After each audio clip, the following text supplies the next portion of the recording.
What's going on, everybody? Welcome to tonight's broadcast of the Aegis Champions League. We are well past the halfway point of the regular season now, getting into some of the final matches that will have the biggest impact on our final standings and on who makes playoffs. We've got a great matchup here in Noxus with Nano's Noobs taking on Mirage Alliance Baguette. Maybe a little bit of a sleeper close matchup here, TDS. I'm Gordo. I'm joined by TDS as per usual. And we got a good matchup coming up here, man. Yeah, we were actually, this week actually had quite a few of those matchups that you can look into each group, and there's one that can catch your attention. But this one in particular, you were calling it out the sleeper potential match of the week just because of standing point, the way that the standings have shaped up. And Nano's Noobs and Mirage Alliance are head-to-head, really close. Now, game-wise, they are separated because Mirage Alliance is still unbeaten. They have been doing a pretty great job, honestly, with how they've been performing so far, 4-0 in general. And then you have Nano's Noobs that are currently 3-2, but technically speaking, they are 2-3. So they are quite close in the standings, and if Nano's Noobs is able to win here, maybe that could be something for later on to keep our eyes on. Yeah, absolutely here. So worth calling out Yuli, or he's gone by a couple of different names in the jungle, is Ivan from the Reluminate rosters that were playing back in the last set of OQs. So got a lot of reps with Leica Moz and Nukes, as well as a couple with X-Royal from previous iterations of that team. And when you take all that into account, some really good players who have had some really solid performances in the open qualifiers over the course of the last couple of splits. He's kind of on the verge of being able to break out and make some of those deep runs where you're really talking about them in the context of players who could potentially qualify for the promotion tournament and things like that. So going to be exciting to see how he does alongside X-Royal, like a Moz Hub, and Nukes rounding out the rest of the squad. Yeah, it's a roster that clearly has some of the experience in terms of playing against rivals towards their level, and I think that it's a roster that you cannot keep your eyes away because I feel like they can bring a lot of interesting stuff onto the rift. I think the top set particularly, you really look at it, obviously not trying to discredit the bottom part of the map, but like Moz, Ivan, and X-Royal are three players that you really need to pay your attention on and can really be the difference makers in some of these games, especially if they get ahead. Absolutely here, and let's check out their opponents. It is going to be Mirage Alliance Baguette coming in on the red side to start things off. It's Decoy. This is Ben Guy in the jungle, or why am I blanking on what his usual tag is when he's competing in comp? I'll remember it in a second. Low Jazz, thank you. Utter, Baz, and Pocus coming in from top to bottom. So quite a few faces that we're familiar with in and around the Aegis Champions League. And I think a player to highlight going to be Utter for sure, who has really performed very well over the course of the last 6 months, last split, whatever you want to call it, or so, has really been a standout player in the Cyto Combine over the course of the last couple of weeks, already putting his name on some folks' short list for players that they want to see going to LA. Yeah, exactly. And I like you're pointing out, particularly one of the players that maybe has had one of the bigger rises so far in the current or in the recent weeks, thanks to the Combine, thanks to his performance so far in the ACL, and it was the jumping into the attention of a lot of people. I really like the way that he's been playing so far in the ACL as well, and I'm excited to keep on seeing him perform over here in the ACL. And the score, the scoreline for Mirage Alliance Baguette also reflects that. 4-0, it's something you don't achieve if you haven't been playing well, and this roster has clearly done that in a really effective manner, as we're going to start the game pretty soon with the first ban already hovering around. But I want to see how long can Mirage Alliance keep this up, right? Because it's not like they've been stomping everyone, like they've had contested series, but still keeping a clean sweep so far in terms of matches, it's an important thing, and I want to see if they can keep this up even before going into playoffs. Yeah, I do as well here. So Nano's Noobs going to be on the blue side to start things off. They're going to focus on that Ivern ban directed on towards Low Jazz. He's been getting a lot of bans on some of those more supportive junglers coming on through. The one that stands out to me is that Skarner. He's got nearly 100% ban rate of the Skarner from opponents facing off against him. Nobody wants to see Low Jazz piloting that champion, so I wonder if that streak is going to keep alive here, and if Nano's Noobs want to take it off the board, or if they do want to potentially threaten it as a first pick here. If Ivern wants to snap that up, he's got a couple of games with Skarner under his belt already. they are going to take away the Ziggs in the bottom lane, trying to limit away some of the options for Baz and Pocus down there. And it's not going to be Pocus today, by the way. It is a Mixture emergency subbing in for Mirage. We were told that earlier on. So a really exciting support prospect as well coming in on the Mirage side. And they're going to be facing off against the Ashe one way or the other. Yeah, and has been playing as well on the side of Combine, doing an interesting job as well there. I'm kind of curious though, because I was thinking with a Mixture being playing here, which ban are they going to lose? So I think it's going to be on the second round, the ban that they end up losing, because on the first three, I don't think any of the three that they banned away look like any kind of throwaway ban. When you look at it, they all feel like meta bans, so I'm expecting to see maybe one of those bans going away later. As the picks come through though, the Hui and the Jin, not bad choices, already telling a little bit of a long range kind of playstyle with these two champions. And the Vi feels like a really good answer because you have the point and click CC to try and follow them up, and then it's easy to follow up on an Ashe Arrow as well. If you go super long range Ashe Arrow, the Vi has really easy ways to try and get onto the backline and follow up on them. I want to see if they go for an extra support, something that can follow up into it, or if they go for this follow up to sort of engager with the Nico, could also play support or mid. Yeah, they've played it support a little bit already, if I'm not mistaken. I think we got nukes on a game of the Nico support already, just their previous week up against the Straw Hat crew. We'll see if that continues to be a focus for them. They paired it up with the Caitlyn as kind of an aggressive kill lane that time. This with the Ashe, I think would be a little bit more poke-centric, probably looking to unlock that Nico to be able to roam. We'll see if that is where that champion ends up being fielded. Skarner, of course, ended up being banned away by Mirage, so that's going to be off the board. But the Udyr lock-in, another pick that has gotten a lot of bans for it up against Low Jazz. He's likely going to be piloting that in the jungle. I think that's my default assumption. Not impossible that it goes over to Decoy, but feels like it's something that they also are looking at for Low Jazz. Well, they did brand the Rumble here, so maybe trying and setting up for that sort of matchup up there in the top lane, trying to let the Udyr go up there and be comfortable and not having to go against the Rumble. But it's going to be the Jarvan hover here. I think banning away junglers here, with the assumption that the Udyr is not going into jungle, wouldn't be a bad choice. I think Jarvan and Viego looking to be promising to picks. The Jax as well makes sense. Really good blindable pick, especially if you don't know if that's going to be your opponent and can take over certain games, so not surprised to see the champion getting banned away in this position. Support as well may be another place where they may look to ban away. We still need to consider the Nautilus is still available, but there's a lot of options that can end up going here.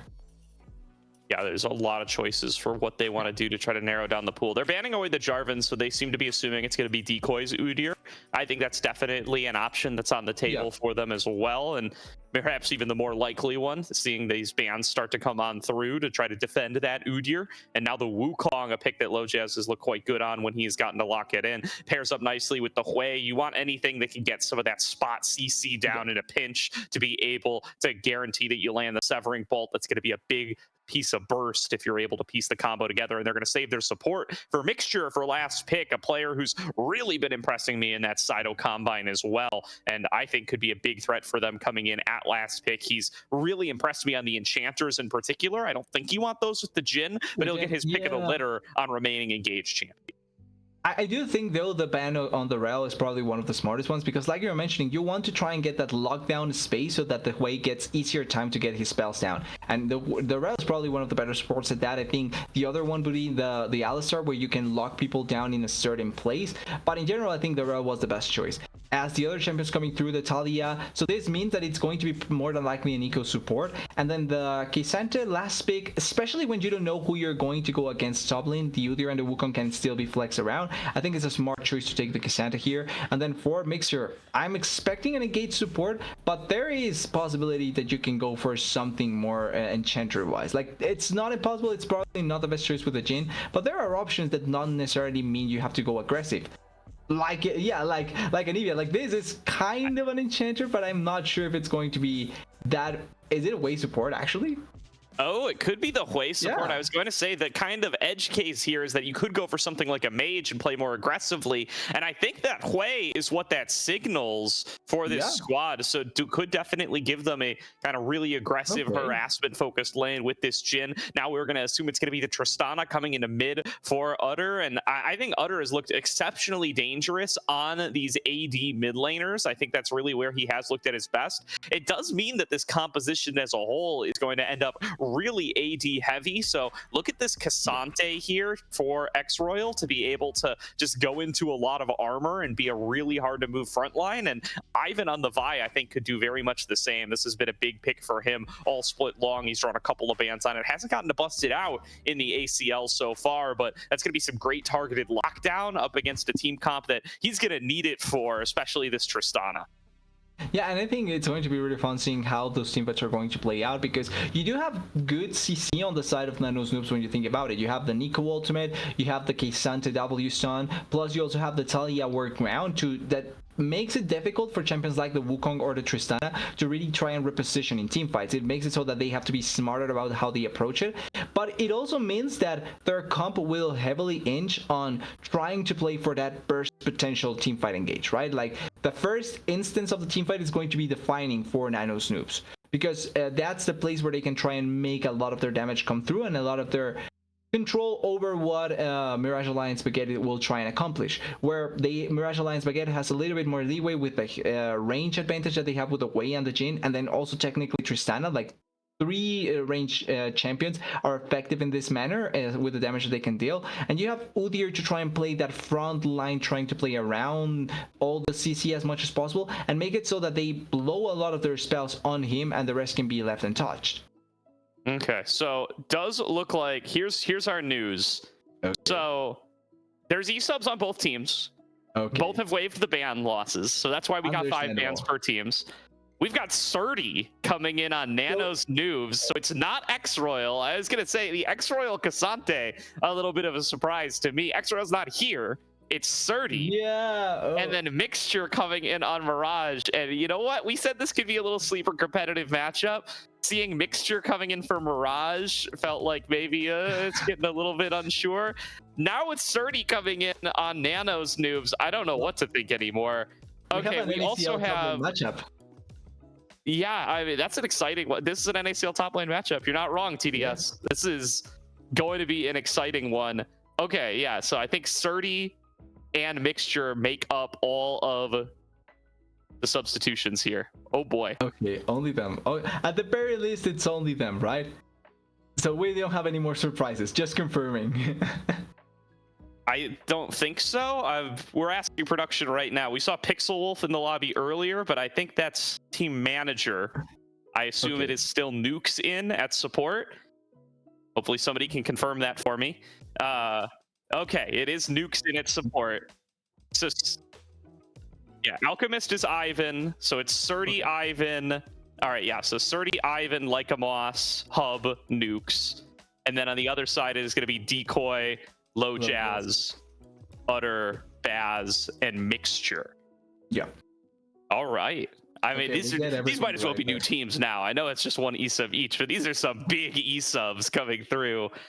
Last minute here. I mean, you know what? Sometimes you have to pivot who your featured matchup is going to be, and then circumstance makes it a little more exciting than you might have anticipated. Yeah, we might get. We need to remember this Mirage Alliance. We might get like some ex-pro coming in for them game 2 or something like that. We need to be in the lookout for it in case something goes wrong here. We need to remember it's Norm. Oh yeah, we know it's already in chat.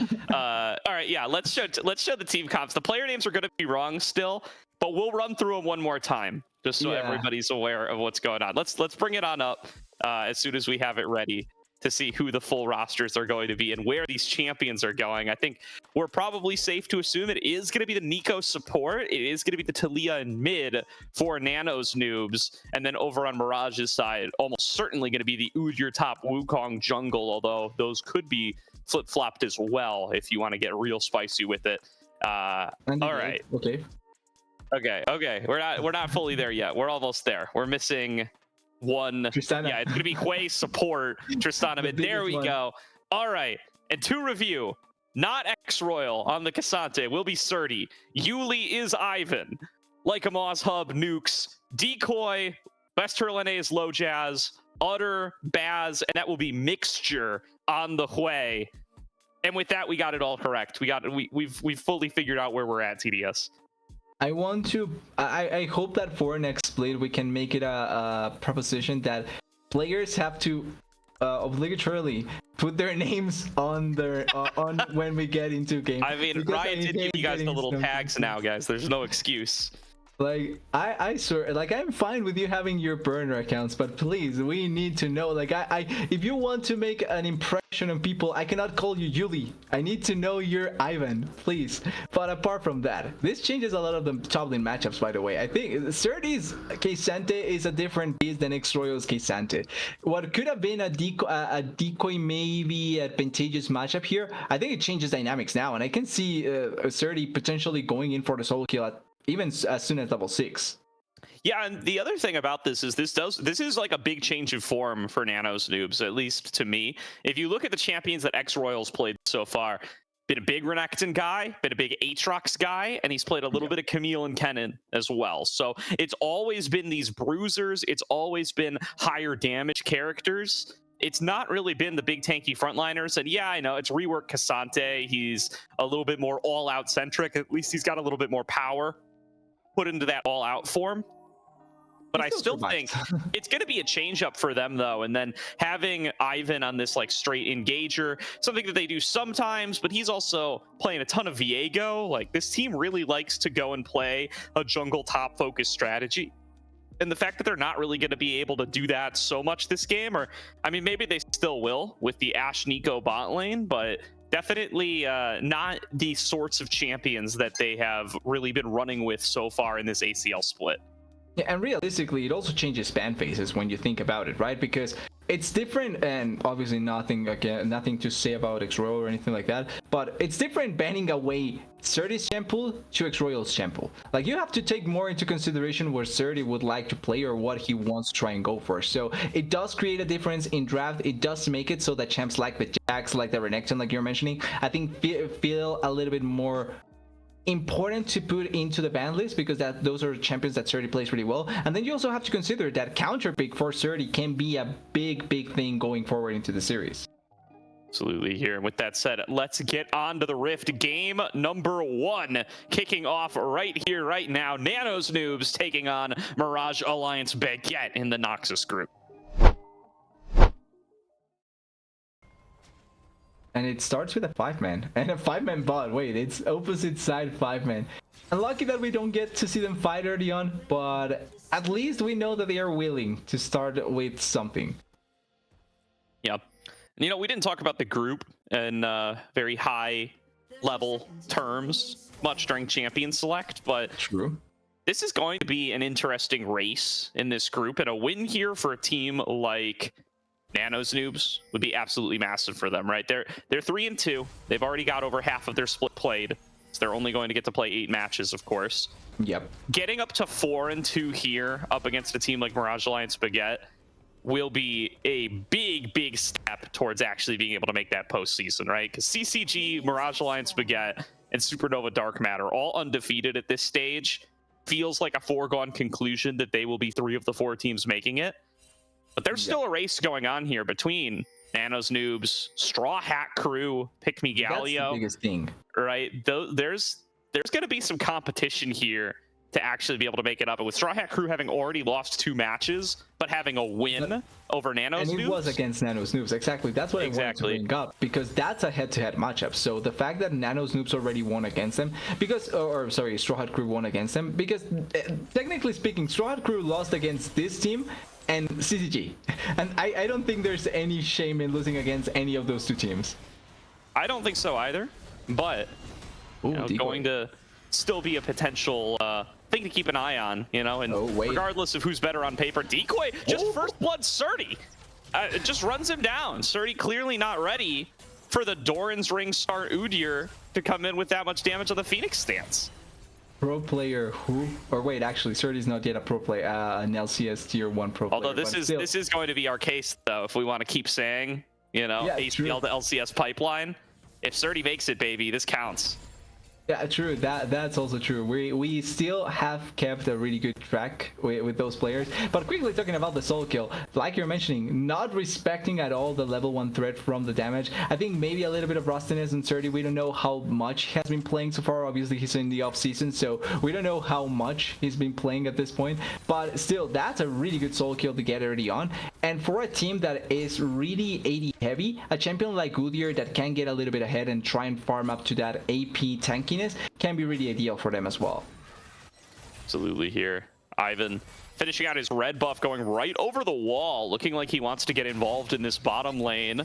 Lojaz will be spotted as he works on the Gromp, and Hub and Nukes, already having shoved in the wave, are going to look to be disruptive here. Here comes the Vi, looking for the steal, will be able to get the Gromp. They're focusing on towards Lojaz. He retreats back underneath the bottom turret, but already going to have his clear disrupted, already going to be slowed down, and this could be a chance at a double scuttle here for Ivan. Yeah, really good start there, actually. Not only trying to take a little advantage into the jungle, but also going in and trying to make it so that Ivan can find a little bit more of a lead. They don't blow any meaningful summoners, only mixtures heal, but in general, it's a good thing that they are able to try and punish like that. They have to take advantage elsewhere, because Surdy already make a little bit of a mistake, and it's going to force top lane matchup to change up. Oh, Decoy still on the front foot in this top lane matchup. There's that big change to the Cassante. The fact that you can't change where your W's going means that you are really at risk of just getting run around in circles by something like that Udyr, and it's going to force Surdy to take another recall here, this time without TP. Lycamos takes a rough trade against Utter in the mid lane. Yeah, Lycamos taking a lot of damage there. The change up into the Tristana as well, making so that this mid lane matchup feels a little bit more unplayable, and Surdy is here. He has flash, but he's quite low. Yeah, let's see how he can use the CC immunity. Going to be able to stun up both. Decoy tanking up the turret, but he won't be able to do so for long. Like a Moss falling low in mid, and Decoy is taking enough damage here that Surdy going to continue to look for the trade. Flashes back away. Decoy is going to be able to finish him, but here comes Ivan to clean it up. Going to be able to finish off Lojaz, but Decoy will be able to walk out in time. It's a 1-for-1.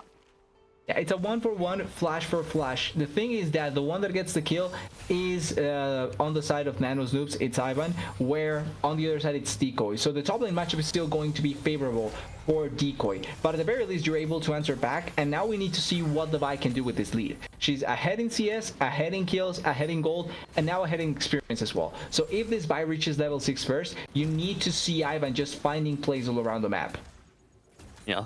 Now, Ivan, I think, has done a great job of staying active early here. He's got himself a multi-camp lead over the side of Lojaz, and he's gotten to get involved in both bot lane and top lane now, just setting themselves up for success here and keeping Lojaz on the back foot, which is especially impactful here when you're Vi versus Wukong. If the Vi is going to be the level 6 first, definitely going to be a big difference maker in any even numbered fights. Utter flashing forward, but Nukes is already here, going to land those tangle barbs, and he is over-aggressed. Nukes will be able to finish off the kill. Yeah, and he saw the attempt at level 6. Like, that was a level 6 play. As soon as he turned level 6, jumping in to try and set up the play, but immediately answered by the side of Nano's Noobs. Really smart, really good play, and now it means that it's a really easy kill for them, as multiple members here, they want to fight for Grops, it feels like, but they really want to Lycamos has to be careful here. It's a flash in from Lojaz, but he is still just level 4, and Ivan's sticking close enough to Lycamos that the Severing Bolt won't be isolated. They are going to be able to retreat out in time here, but it should give control over the top side to the Camels. Mirage going to see if they can secure themselves the first grub spot. Yeah, it looks like they are going to be able to secure it. They pushed away multiple members. They do get control over on the bot side for the side of Nano's Noob, so it's going to be the typical trade-off objectives. And now the real question mark is, with the way that the game is going, the fact that Nano's Noobs does have a lead now thanks to some of the kills that they've been able to get, what can they do to not only make this dragon that they obtained really meaningful, but what can they do to try and push a little bit more of the issue, try and make plays with the Ash Arrow, with the Vi ulti, trying to kill some of the members that, like here, Utter going to get found by Ivan. Ivan not level 6 yet, though. Gonna lose a ton of his HP, and Decoy now gonna be here on the flank. Charging forward, flash away from Nuke. Slow is received, and the Vault Breaker won't get Ivan far enough away. He's gonna be forced to flash. Nice shuffle back, found by Lycamaz, though. Gonna take down Utter and get himself his first of the game. Yeah, perfect. And they are finding really good plays on the side of Nano's Noobs, playing around the numbers advantage. That was a play that was started by Mirage Alliance Baguette, but the fact is that they are playing with Surdy being by himself in topside. And he's completely fine farming here. He may lose a lot of health like we're looking at, but he's not going to die. Where on the other side of the map, you have 4 members ready to react, ready to answer, and that just means that a play that may have looked initially good for Mirage Alliance turns on its head immediately. And now we have a situation where they kind of lane swap, but it just feels much better for the side of Nano's Noobs. They are pushing for plates, and they are also maybe starting up for a kill here. Surdy going all out, going to look for the kill on a Baz. Doesn't connect his W, though. He's going to be taken down. Execute by Baz, but here comes the cavalry trying to bail him out. There's Vault Breaker coming on forward. Cease and desist. Gonna connect on a Baz, and Mixture caught on the wrong side of Summoner's Rift will be easily spotted by the Scryer's Bloom, and they're gonna try to donate this one to Lycamaz. A flash from Mixture. He thinks he can get out of here, and he might be right. Lycamaz will finally land the next rock. Okay, good effort by Mixture there. He almost made it happen. Good flash to the side. It's still not enough. And Surdy actually getting a 2-for-1 when he was the one that made the play happen. It's still good, really good play for Nano's Noobs. He still collects the farm. So all in all, working out for them as Lycamaz. All right, Lycamaz just overextending here. Ivan looking to avoid getting knocked up. Nice awareness to try to do that, but he's still not going to connect the Q. And now he doesn't have an escape route for this curtain call, so it's looking like he's going to give another one back over to Mirage. Good dodge on the last shot, but it is Low Jazz coming out on top in a unfair 2 versus 1. Yeah, it wasn't fair. They were trying to kill the Monkey King, and the Monkey King is too strong, but I like how we're finding answers in all the plays. Like, there's an answer for one team, an answer for the other team. Like, they are not staying quiet in any way. It's going tit for tat, and I really enjoy this sort of just not being comfortable with what they had originally. And it's working out for them. They are really closing gold. They have tried to make the fights happen their way, and this could mean that the game will have a lot of kills later on as well. Yeah, I've been really impressed with Decoy, especially, who got that lead in the one-on-one and has been really trying to use it proactively along with the rest of Mirage, right? They go for this lane swap. They look to take control over the top side. They know that he's going to be able to hold his own in the 1 versus 2. They pick up that kill up against Surdy, although, of course, they do end up getting baited into giving up 2 kills on the backside. So we'll have to see how this ends up playing out for the next grub spawn. It's going to be a little bit of time until that happens, but it should be a big fight here as Mirage look to secure themselves the full 6 and give themselves that permanent map pressure. Yeah, and they do have a Talia with Kisante, which are going to be fine trying to look around the map and trying to force a play. But Mirage Alliance Baguette also have the Tristana that can push on the side lane, and the Udyr as well, technically. So whoever gets it can have a little bit of a push potential for the side and try and force something in their favor. As we see a little bit of a huge conglomeration of champions, like they are waiting on the side and they really want to force something here, particularly maybe kill an AD carry. It could be. They are going to push on into the enemy jungle, but that's a nice set of skills connecting on the hub. Spiraling Despair going to be enough to pretty much force him out of the play. The grubs are up and available. They want to work on them here. There's going to be a Enchanted Crystal Arrow, not quite connecting. Hub still too low, has to flash away from Low Jazz. Comes in with all of the summoner spells, but still won't be able to stay alive. Over the wall comes Ivan to be able to clean up that kill onto Low Jazz. It's a 1-for-1 in the exchange, but the jungler being down for Mirage might be a nail in the coffin for these grubs if they aren't able to maintain control over the pit. Recall being channeled up on that top side by Mixture. Top laner v top laner. Showdown still going. Surdy still finding that he can't redirect himself, but the all-out form does so much damage. Flash away from Decoy, avoids the execute damage, and it's a killing spree for Decoy. A second solo kill over Surdy. Yeah, really well played there by Decoy, evading the flash Q there with a Q with the flash. Lycamaz. He has ulti and flash as well. Yeah, he's looking to chase on down. He gets caught on the wrong side. Oh, Flashes, throws down the wall, looking to finish off Decoy here. Decoy still does have the full stacks. He's waiting on his W. He double taps it, regenning back up. Mixture's here for the backup. Decoy just needs to afford a couple more skills. He'll be taken down for the shutdown, but he's bought enough time that Lycamos is not long for this world. Utter gonna be able to clean him up. Props to Decoy, dancing around those rocks as best as possible, almost saves his life with the healing from the turtle stance, but it's not enough to escape that. It's still a 2-for-1 technically speaking. Ksante's top side, they have 4 members down there, and I don't think there's going to be much opportunity here to go for a contest. Or may be needing to be careful here, but it's going to be a free dragon for them, and Mirage Alliance smart about how they approach, but also mechanically playing it really, really well. Yeah, there's too much control for Mixture and Utter over that ramp. They can't get in to try to challenge for the Dragons, so Mirage will be able to pick that one up. They did lose out on the second spawn of Grubs, so it's going to be a 3-for-3 trade. It's going to be a 1-for-1 trade in Dragons, and we're about as close can be here at 13 minutes in TDS. Nobody with a firm grasp of the game quite yet. You know what? I'm glad we went for Nano's Noobs against Mirage Alliance. It's actually fanning out to be really, really enjoyable, and if this continues like this, it's going to be a banger, I agree. So pretty good all around from both of these teams. I think the important part though is that in the previous play, like you were mentioning, it was actually two objectives going in the favor of Mirage Alliance plus the kills. So the gold, but also the map control went in their favor, and they are able to try and push a little bit more into what Nano's Noobs will try and accomplish. And taking away vision control from someone like the Nico and Talia as well, it's going to be pivotal because their ultimates are really, really important for Nano's Noobs playstyle. And if you're able to deny vision to them or deny instances to go into positions where they can just put themselves into the backline, then that way is going to be really difficult for them to force team fights. Utter looking like he's going to be able to finish off the first tower here. That's going to be a nice injection of gold into Mirage, and in particular into this carry. He went Collector first, which is, I don't know if that's the standard build on the Tristana mid these days. I'm not really up to date on my Tristana mid builds, but it's definitely focusing on that assassination potential and maybe a little bit less so on being your more traditional DPS backline carry.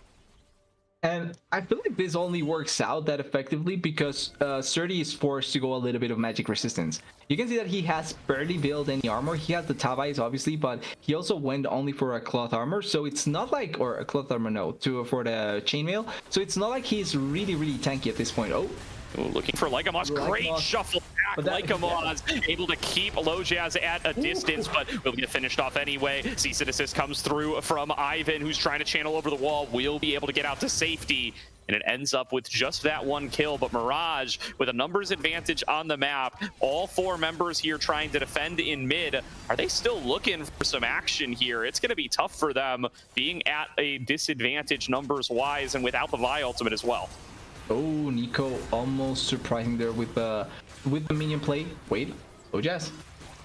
Good footwork, dodging on out, finding some more harass off of these Ash volleys, but no damage to really stick onto them with Lycamos still in the base. He has respawned. He does have access to Weaver's Wall, so he can rejoin in a pretty quick manner. And the fact that nobody's gotten a reset, could Nano's Noobs actually come up here and take this Rift Herald? So they technically could be looking for it, but it's going to be difficult because there's also Mirage Alliance on the side. But they're going to give it up. It looks like they are taking the safer approach, and it's going to be ooh, that was close. Close smite fight. Decoy's on the top side though, has the flank. Nice pop blossom from Nukes, locking down there. 2, shuffle back from Lycamos. In a beautifully constructed fight from Nano's Noobs. They secure the Rift Herald and the follow-up team fight. A big gold swing for them. Such a good team fight there by the side of Nano's Noobs, and it's because of the amount of time that they took from the side of Mirage Alliance to try and set up the team fight. And the biggest problem also is that they used an important ultimate in the previous fight. They used the Wukong ultimate, so that means that if you want to engage, you cannot make it be so that the Wukong ultimate will be your primary engage. You have to have other sources, but the Udyr was getting chunked, the Tristana was also a little bit chunked, and then you had Mixture and Bass trying to poke from a safe distance, but they don't have that sort of value. You can look here, 2 members are getting collapsed on the side because of this great ultimate by the Nico. Then you have the pretty easy setup by Lycamos that gets so much value there, and then Wukong, even though he was the first looking into force a fight, he doesn't have ultimate, so his value is quite diminished comparatively. The Udyr also doesn't do much because he needs to weave around to try and set up damage. So it's just such a disjointed fight by Mirage Alliance. Yeah, huge props to Nukes for getting that fight started. I'm not sure that Mirage realized that he wasn't the real Ashe. I think they got a little mixed up as to which was the Nico and which was Hub. And then they find the double knockup and the Tangle Barbs to follow as well, connecting onto both Mixture and Utter to set up for that flick back from Lycamaz. Really nicely done by them and puts them at only a 1k gold deficit, and having that mid turret down going to help them a lot as they continue to look for picks in the jungle. Oh, all right, a flash in from Decoy as Mixture is coming in on the side. Lycamaz is going to be forced to flash as well. And it's just going to be that trade, but now Utter stuck underneath the turret. 1 versus 3. He is not long for this world. Surdy picks up the kill. Not gonna lie, that looked kind of funny there. Poor Utter cannot do anything there. It's a 3v1, and then you also have a tank in the place as well, so it's impossible to try and escape in that situation, especially with no flash. The dragon also immediately spawned. Really nice idea to get a pick and then move forward to kill the dragon as well. And the pace of the game is just looking really good for how Nano's Noobs want to set it up now. Before we talked about how Vision was going to be important to try and get some of this plays going. Oh, Lycamaz. Lycamaz getting focused on in much the same position that Utter just was. He survives the first gank, but not the second one. Low Jazz gonna be able to stay on top and finishes off the inner turret for another big injection of gold back to Mirage, and they will maintain their lead. Well, they do say if at first you don't succeed, you need to try again. And that's exactly what Mirage Alliance went for, and it worked. And a kill for Lycamaz, and they get also the 600 gold because of the tier 2 falling down. I respect the play, and I think it's a good answer, and this is why I've been liking this match so far, because both teams are not really giving up anything big. Like, they are going tit for tat as much as possible, and they are making it so that the game feels contested. They definitely are, and it's going to be still not determined who's really going to be able to walk away from this. You feel strong in your scaling as Mirage Alliance Baguette. You got good team fighting tools. You've got the double marksman composition. But still always going to be that big pick threat from Nano's Noobs, and they've shown that they can find themselves good angles to be able to take these fights. Decoy doing a disengage from the fight up in the top lane, and Baron going to be up here in about a minute. Lots of resources invested in this top side for Nano's Noobs. I think they want to take this outer, but already with Low Jazz hovering to try to defend. Yeah, the thing is that because of the commitment and the way that Udyr is working, he can wave clear that really easily. I think leaving lanes for someone like the Tristana to be by herself is kind of dangerous because of her quick pushing power. And she also has a little bit of the grubs in her favor, so they can try and push onto turrets really easily. So it's going to be an interesting game seeing how they answer for pushes from Utter, but also how they try and make it so that they can get even more control inside of the jungle. The vision line is not that deep yet. It's in a pretty straight line. We're trying to keep control, but it's not like it's inside of the jungle. It's not like you're getting flank wards in. It's not like you're getting vision on someone that is coming on the side and you can try and pick off. Completely agree there. Hub now going to be solely in charge of clearing out mid, but Mirage sending full forces through mid lane as the Baron buff spawns. Like, they want to already go in and try to take control over this top river. The Scuttle Shrine will give vision for a short while here. It did just despawn, so they're going to lose that before too long. Mirage just going to look to keep a mid shoved up and take full control over this topside river. Yeah, but important to notice now, Surdy, even though he had a pretty rough early stage of the game, he has already armor and he has magic resistance, so it's going to be difficult. Oh wait, Nukes may almost died. Yeah, Ivan taking a fair bit of damage as well as he looks to keep Decoy and Baz on the back foot, prevent them from joining up in this play. So Nuke's gonna get forced out, and just even more control given over to Mirage, knowing what low HP that Nico is on. They just set down their vision, but they are looking to just keep this as a mid push. They don't want to commit to the Baron already while the gold is this close. Yeah, but I talked about Surdy being tanky. I didn't. The other members are not that tanky. So if they walk forward blindly, they will take a beating, a little bit of a beating at the very least. They need to be more careful about that. That's why Surdy needs to be almost always in the front lane trying to soak up as much damage as possible, because if not, it can be a little bit scary. But I like the fact that with the push, they are able to allow for Lycamaz to have this sort of control, and they're inside of the jungle. Oh. Right. That's a too loud. Perhaps. there's going to be push in towards this outer turret.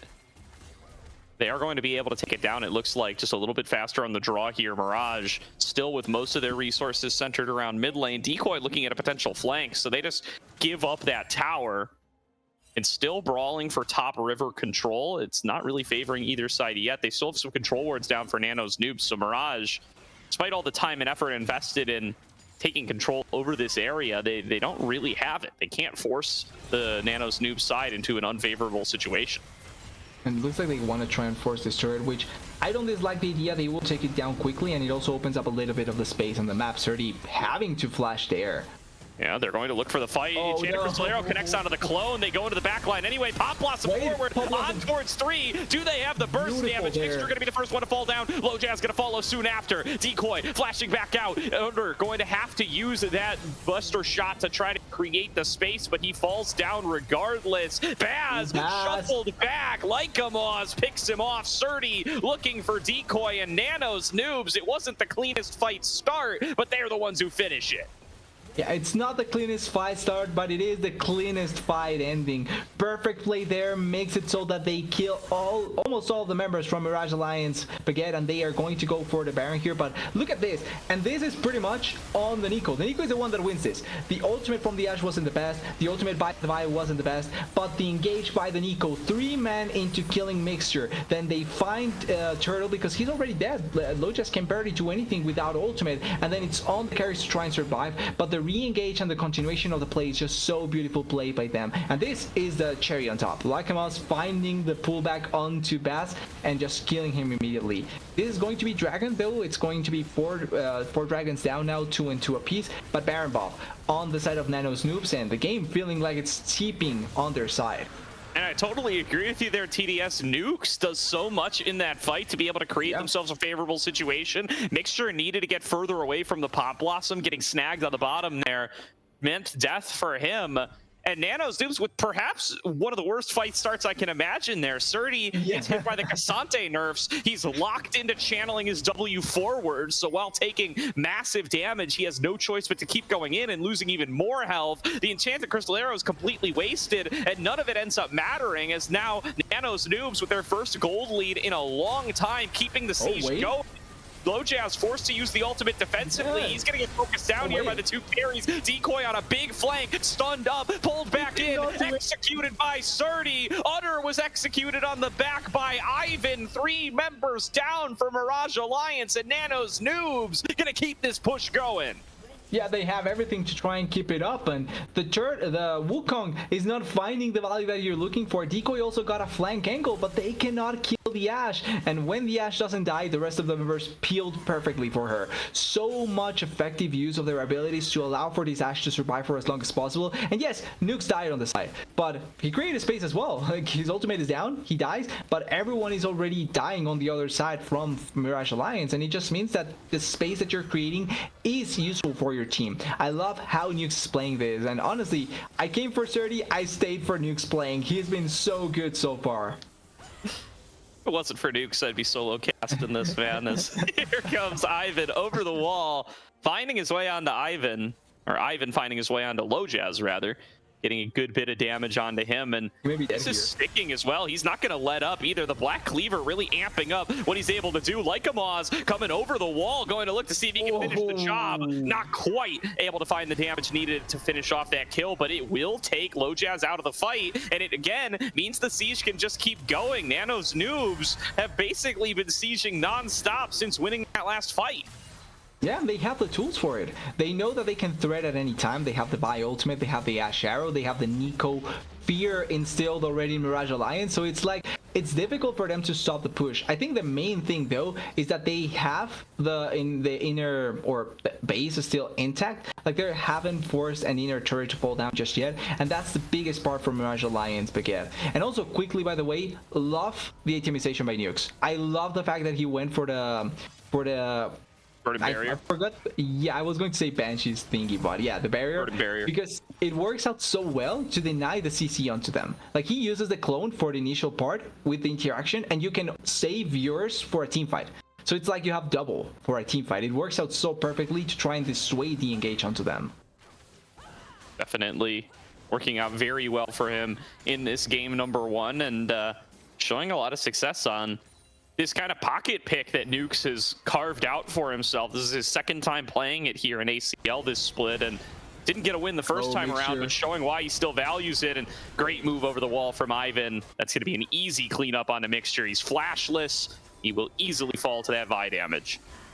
Yeah, and when you look at the other side, right, like the Nico pocket pick working out really well, the Hui pocket pick in the bot lane, not so much. And I don't think that it's Mixer's fault. I feel like it's more so a victim of what has happened in this game. They couldn't play a normal lane as effectively because they were most of the time trying to move around the map and respond. And then also when the poke came to it, like they didn't find a lot of opportunities to make the target valuable. Like each fight, it just felt like it started immediately with Nukes forcing an engage. And the value on the way felt like it never really showed itself, where Nukes' value was always there.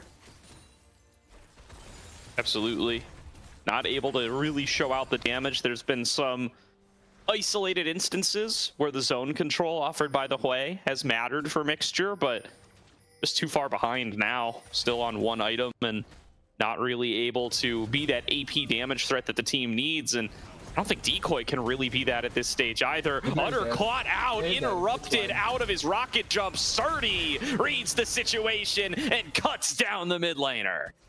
Yeah, cute attempt there by Utter to flash away, but no, that's as soon as he interrupted the jump with the knockup, that was a dead. Oh, look at Ivan. He's just so deep behind here. Here comes the Weaver's wall, and once again, it's Nano's Noobs collapsing on the play. Low Jazz taken out to start things off. Decoy gonna get cease and desisted. Hub moving forward. They really can't do damage to this Udyr quite yet. And it will be a double kill going over to Lycabaz at the end of the day. They did finish off Mixture again. Died, respawned, and died again. And it's a 4 versus 2 on the map. You know what? Look at the bright side. The Jhin got a shutdown. So at the very least, he gets a little bit more gold in his favor. And importantly, he also got in the process the armor penetration. So he's going to be one of the few members that can actually deal a little bit of damage to Surdy. The Tristana, we just saw that she clearly didn't deal enough damage. So that is something to maybe consider for fights. This dragon is going to fall down for Nano's Noobs, and an Ocean Soul is looking really good for them in the future. And this game is just looking so good for them so far. Like, the lead is not that big, it's 6k, which for how the game feels probably could have been bigger. But it's something that they have been able to manage out really well, and they haven't given a lot of opportunities for Mirage Alliance either. Yeah, and then something to note here, last fight really showing it. These top laners are tough to move for both teams. Yeah. Neither team's carries are really set up to be able to work through these top laners in a very fast manner. Baz, the only one who's got a true armor pen item of all the carries in the game here. And, you know, he's Jhin. He's not really going to use it the most effectively. Lycabaz does have the Blighting Jewel, so he's getting there. And he'll probably be the one who has to work his way through Decoy. But when it's just, you know, marksman firing away at these tanky top laners, they stand there for a long time. Yeah, they can last really long, and it's going to take a little bit of time before they actually will deal damage on Mirage Alliance B. That being said, they do have the double 80 carry comp, and the longer the game goes, the better it's going to be for them. As Baron gets started, they know this is happening from Nano's Noobs, and it's not that quick, so maybe there's an opportunity here for them to respond to it.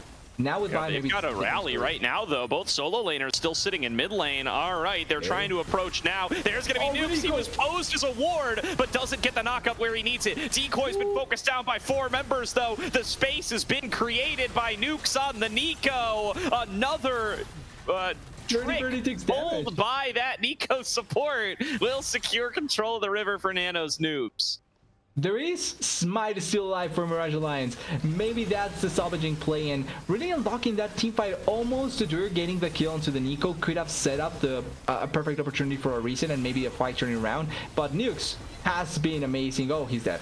Okay, well, sorry, Nukes. It was bound to happen eventually, but Benkai is still alive. Lojaz could try to come in over the wall here. He's got the flash, he's got the smite, he's got the vision. Ivan channeling Vault Breaker here to try to punch him on out, going to throw down the control ward. Now needs Mixture to help him out and provide that vision. Eye comes over the wall to keep an eye on what's going on that Baron. Here comes Surdy to try to force out Bengai himself. TP now being channeled. It's Decoy rejoining the fight. Surdy was not able to get on towards Lojaz. Decoy staying alive inside the pit for as long as he can, but he's tanking the Baron as well as the fire from Lycamaz, severing that connection from Mixture. Lycamaz falls. Ivan is forced to retreat. Decoy looking for more, sees his opportunity, and the Baron will go to Mirage Alliance. They stay and fight for as long as it takes. They took way too long. They were way too indecisive between killing or finishing the Baron. They were way too scared of the Wukong, and in that indecisiveness, it's the play that ends up meaning that they get the Baron buff. And that play with the fruit is beautiful. You will never expect that, even if you have fruit hanging in there. That is already killed. I thought he was a ward. He was disguised as the fruit, but perfect disguise there. Also, the Tristana, like we were talking before, almost could have gotten the kill into nukes and maybe set up a different team fight. But the problem arises here. You need to focus on one thing. Either you finish Baron or you focus on a fight. But they are moving around members, trying to play around both things, and that's going to take time, and not only that, resources. They committed way too many things, both moving around champions, trying to get abilities to stop the Wukong, and because it took way too long, a Jury respawn, the Udyr respawn, and okay, I think Wukong should be fine here. Whoa! But it's fine. Nobody dies. But at the end, the Baron did die. And it's a lifeline for Mirage Alliance, because now they have Baron, there's standing objectives in the map, and the Dragon will spawn in 1 minute. So they have ways to try and fight back finally. Yeah, a bunch of time bought there by Mirage, being able to secure that Baron. I like the call from Nano's Noobs to not flip the Baron when they don't have to, but they hold it at low HP for way too long. The respawns come through, like you say. And it just ends up meaning that they couldn't have done the Baron after all. TP now, though, being channeled by Surdy, looking for the fight. Noobs finds his engage. It connects onto Lojaz. They're focusing on towards the clone, though. There's the cease and desist coming on across. They're going to be able to focus down Udyr, but look at Lojaz spinning through with the Cyclone. Gets his way onto Hub. Nukes has fallen down already as well, and Decoy still at a high HP total. It's a 2 for 2 so far, but Surdy is so low on HP, and they're not done looking for shots with Baz and Mixture. Still focusing that damage onto the Cassante, but he is too tanky. They will be able to take a turret with this Baron buff. They will be able to force back the remaining members of Nano's Noobs, but I don't think any more bodies are hitting the floor. Bai is going down, so they have inside track into the Dragon. She has Guardian Angel. She can kill Baz here. Yeah, needs to look for Baz, but doesn't want to look for the fight any longer. Knows that if they get taken down, it's going to be another Dragon hiding out in this bush. I don't think they know exactly where Ivan is. No, and they don't. If they're lucky, or if Ivan's lucky, they won't find him. They do end up finding him here, thanks to that ward, and now he's got to try to find a way outside of the Dragon pit, or he's going to get executed down. Thrown into the Guardian Angel. Lycamaz coming in for the backup. Surdy, one-on-one versus Decoy, has finally scaled up to where he wins this matchup, but Decoy will be able to run away at just a sliver of health. Surdy's still in the all-out. Finds Mixture, and Mixture is nowhere near tanky enough to fight against this Cassante. It's another pot blossom out of the back line. Decoy's finished off by Nukes, but Nukes will lose his life for it. On the other side, Lojaz still looking for the fight onto Surdy. All out no longer available. That means it's a shutdown to Baz. Hub is joining the fight as well. Ivan is still here with access to the smite, going in for Udyr, but Udyr just stands and cuts him down. He's got too much damage with the rapid fire. Lycamaz caught by the spiraling despair and finished off by Mixture, and that's going to be soul points secured alongside an ace for Mirage Alliance. I feel like I don't have enough to be able to talk about this. Can we make a segment in the Southline about this only team fight? Because I don't think I can mention everything that just went on in that fight. And it's not only that one. It's a fight that happened previously. This is the second fight, or the second part of the fight. It starts with members going into the Dragon. Bai gets spotted, dies with the Guardian Angel. But then everyone repositions because everyone is respawning. You can look at the minimap. Multiple members are coming back. Multiple members are coming back into the fight. Almost almost killing the Vi there, but then you have the situation where Mixer's spot is alone here. He has to flash away. Then Nuke's coming as a minion, gets the ultimate, but cannot kill the Udyr because it's an Udyr. So he survives long enough. And then you get Turtle coming back. He has no ulti, but he has a position where he can play around multiple members. With more members close by with each other, it just makes the fight much more in favor of the side of Mirage Alliance. And then the decision here to kill quickly the Ashe, beautiful by Outer. It just makes the fight much better for them. Yeah, Hub flanking up on the top side there, solo on the Ashe, I think just reads the situation wrong, thinks that his team is in a way more dominant position where he's just coming in to clean up the pieces. In reality, the fight's still being fought, and the scales can be tipped over into the side of Mirage, and in fact, they are now going to continue to be a close matchup between these two teams. Just about 1k difference, 3 dragons apiece. TDS, the next fight is going to be for the soul in about 3 minutes, but we might have Baron to look at before that. Yeah, yeah, it's Baron could potentially be the next fight. And one important thing to notice is that because of all the blood that has been spilled, because of all the fighting that we've seen so far, both AD carries are sitting at 4 and 3.5 items. They actually are now in a spot where they can actually win. I cannot believe I'm saying that a 2-8 Tristana is 4 items and it's strong enough to be able to kill almost anyone. Maybe Surdy is going to take longer, but everyone else will die to this Tristana. All right, TP now being channeled. They're going to look for another fight here. Vaultbreaker is being channeled, but will not go forward. Ivan still looking for his opportunity, buying his time. Tanks up a couple of shots there of the poke damage of Mirage Alliance, and it's a full 5-man squad of the Baron dance for both teams. Yeah, Wei is actually a mage now. He has 3 items. He's as strong as a mage. Definitely. Not quite as strong as Blaikamaz, but certainly a force in some of these fights. Vaultbreaker forward, Decoy, tanks a chunk. These shots will continue to rain across for both teams. Both sides looking for a place to pull the trigger. Nano's Noobs with so much single target lockdown, but they would want it to be Utter. They're not satisfied if it's anybody other than Utter, and Utter is positioning well to make sure that he is not going to be the one getting picked off. The poke is so smart in general with how they are attempting it, and even though they are taking damage on the side, this may be the start of the fight. Ivan flashing in, going to find Baz. Pop Blossom comes through onto 4. They found Utter, the member they were waiting for. Both marksmen going to hit the dirt first in the fight. Blast cone back in allows Decoy to be finished off as well. And Nano's Noobs bide their time and find their fight. They're going to crack open the base. Yeah, 4 members alive. Beautiful engage there by Nukes, and it's only 2 members remaining for Mirage Alliance. They need to kill these minions, and that's exactly what Mixer wants to try and do. Oh, actually, maybe he can kill them instead of just the minions. But there is 2, and they can push into the turret. Minions down. This turret's being worked on. Mixture going to need that wave clear that the Hui is known for. You said he was a mage, TDS. Now's the time to prove it. They need that Molten Fissure to start working onto this wave. 10 seconds to go on Utter. Blowjazz throws himself in to trade 1-for-1 with Noobs. Crushing Maw can't find the damage onto Hub. It can't find the damage onto the wave. And Nano's Noobs will take game number 1.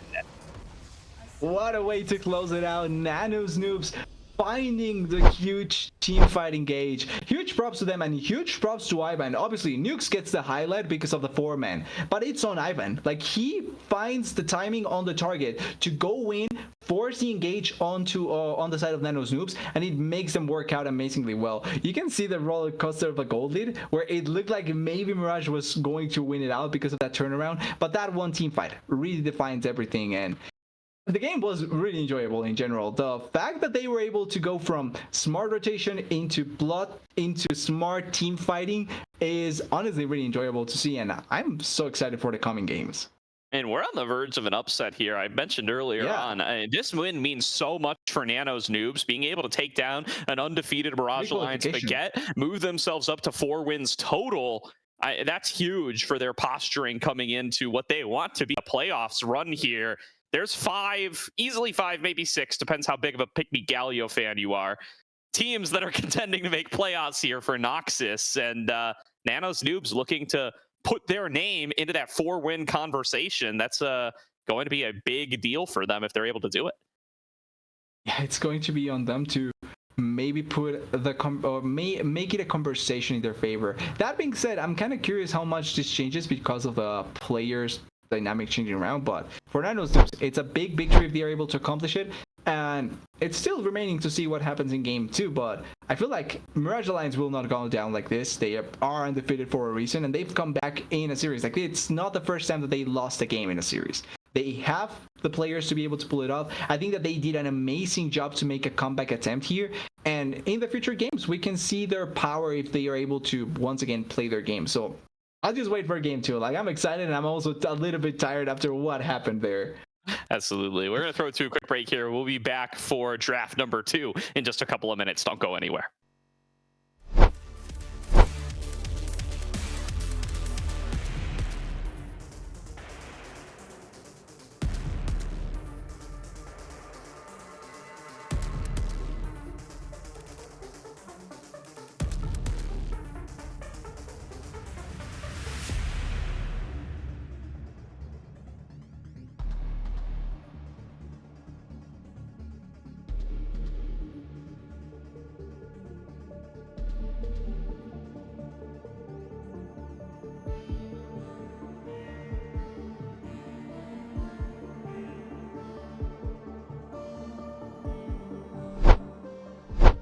Quick shout out to ProComps, our sponsor and a game changer app for the League community. This isn't just like the other tools. It's your personal draft coach, perfect for both teams and solo players. In fact, you can pair it with any other app you use. ProComps stands out with features like custom champion pools, personalized tier lists, and live draft advice. Think of it as having a virtual coach and a strategy toolkit all in one. They offer real-time champion ban recommendations. They already have over 200,000 downloads and thousands of daily users just like you. ProComps is user-friendly and totally free. It is a no-brainer to at least give it a go. Download ProComps now, and you'll experience a whole new level of drafting power in your league games. Go to procomps.gg, download it from Overwolf, or click the panel below on our stream.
Welcome back, everybody, to tonight's broadcast of the Aegis Champions League, where Nano's Noobs are up 1-0 over Mirage Alliance Baguette, trying to take down the undefeated team here in the Noxus group, and looking like they have a solid shot at doing it with how close that game number one was.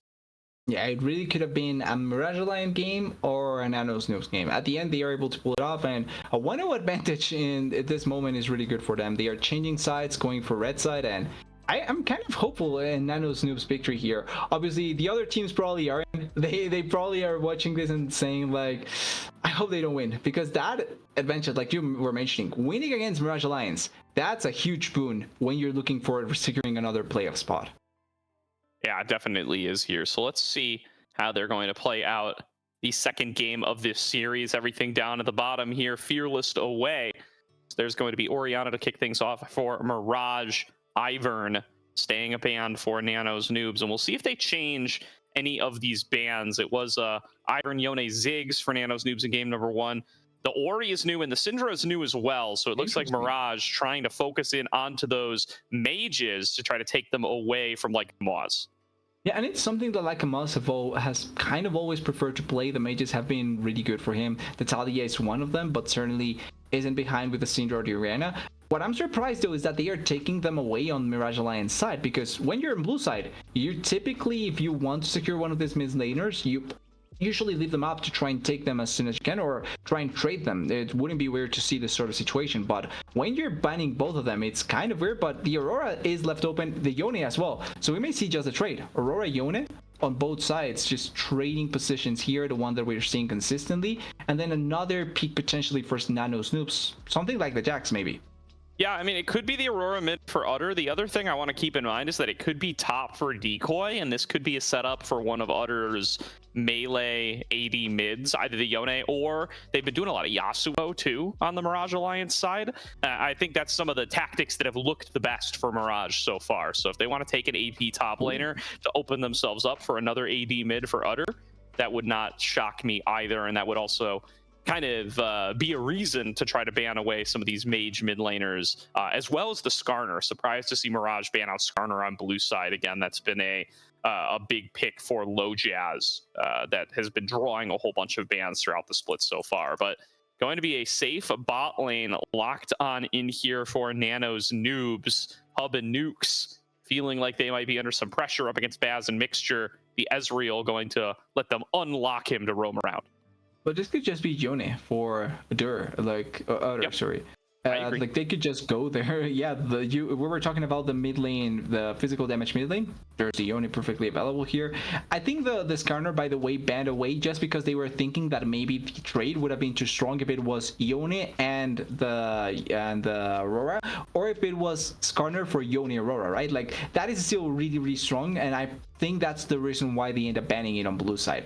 As for Nano's Noobs, surprised that they didn't take either of them, but like you were mentioning, Ezreal, you play alone by yourself on the side, and then you have Rel try and roam around and be impactful in the rest of the map. And based on Nuke's previous game, I wouldn't be against giving him the opportunity to go anywhere he wants and try and make plays happen. The Sejuani, though, coming in as well here, not against it, mixes really well with the Yone, and it gives them a form of engage that is pretty comfortable to go for. I think Mirage Alliance going for a pretty straightforward meta comp with what we've seen so far. Yeah, I like the Sejuani for Low Jazz, especially paired on up with that Yone. I think it's going to be really powerful for them. I don't know why we don't have a Sejuani picture loaded in here. It happens. But you know, this is the control sheet not giving us the respect that we deserve here on the ACL broadcast, but that's all right. It'll come through eventually. Going to be Nano's Noobs now with a selection. Looking at the Annie, I would be very surprised to see this locked in, but it's locked in. They see that as a good anti-melee pick in mid lane, I've got to believe, and they're going to look to see if they can punish Utter's Yone with that. If I'm not wrong, it was last week with Slayer that we saw the Annie coming into one of the matches, and it worked out. Yeah, I get it. I think it was last week, if I'm not wrong. So it worked out really well for the team that previously played it, because they played a composition where they just immediately burst the enemy team carry, if I'm not wrong. And the enemy carry was like, it was Kalista, if I'm not wrong. He was so far ahead, but they played the game to burst them out as soon as possible. And as soon as they killed the carry, the rest of the game was kind of playable for them. And assuming that's the plan here for Nano's Noobs, similar idea where they just blow up someone immediately, and it's going to be difficult for the enemy mid laner to really find an angle, because any point and click CC field for that gives you distance, and then the Tibbers to just blow him up as well in case he wants to go too far forward. I think the idea is not bad with the Annie, as we see the remaining bans as well, and it's a Kai'Sa Poppy banned away and Rengar misban, I think. Yeah, I mean, the penalties have not come back, so Yeah. Oh, it's Jace. Jace. Okay. Jace is the ban. So Rengar, Jace banned away. Surprised to see a Rengar ban up against Nano's Noobs when X-Royal isn't playing. Yeah, the Jace makes sense up against Surdy, but I'm surprised to see a Rengar ban when X-Royal's not playing. But as we'll see. Ooh, the Surdy Gwen facing off against the Aurora. That's been a tech that a lot of people are willing to play into the Aurora, so a likely matchup. Could also be for Ivan in the jungle. Yeah, and I think the Gwen go right now feels stronger than just going for the Gwen top. So I would love to see Ivan going for it. That being said, it does mean that you will have quite a bit of magical damage on Nano's Noob sides. In the previous game, Mirage Alliance had a lot of physical damage. This game, Nano's Noobs has a ton of magical damage. Ezreal, Annie, and Gwen are nothing to scoff at in terms of magical damage. So a champion that could deny it could come in really good, but Kalista Renata looking like the... Ooh, I would really love that, but it's not going to be that. But I would really like the Cillian here. I think the revive plus the movement speed would be great for some of these champions. But the Renata Kalista, much more evergreen combo, works out almost all the time, and it gives you the ultimate against champions like the Annie and Rel that will come into your face that can work out really great. And I think it's going to be a counter pick for Surdy here. I feel like Jax is available, could come in here. You also have the option of going for a tank, but when you don't know if it's the Yone or the Aurora, there's still options that you can opt into in the top lane. Unless it's okay, wait. It looks like X-Royal is back. Oh, okay, that makes much more sense. All right, well, that's a shocking one. Trying to avoid sneezing into the microphone there. It does look like it's going to be the Gwengle. It does look like X-Royal is going to be piloting the Fiora. Surdy, thank you very much for Kasate game. He doesn't get to redeem himself for getting solo killed by Decoy twice in the previous game. You know what? He won. I think he won. The win is all that matters. I will say though, I'm surprised that we're going into a game where we get a counter pick Fiora and it's not Surdy. I was actually surprised that it's Fiora and it's not Surdy playing it. I'm a little bit surprised with that. To be honest, in what are we going to call this? Autumn Split? In Autumn Split 2024, I almost more expect X-Royal to pick the Fiora counter pick than Surdy. I think Surdy, like, fair enough. Surdy's in full meta mode now, right? He's trying to go pro. X-Royal, he'll still play his champions, and Fiora going to be in that category here. And R5 Fiora, he's had it banned against him a few times this split. I do believe this is his first game of it, though, in ACL fall.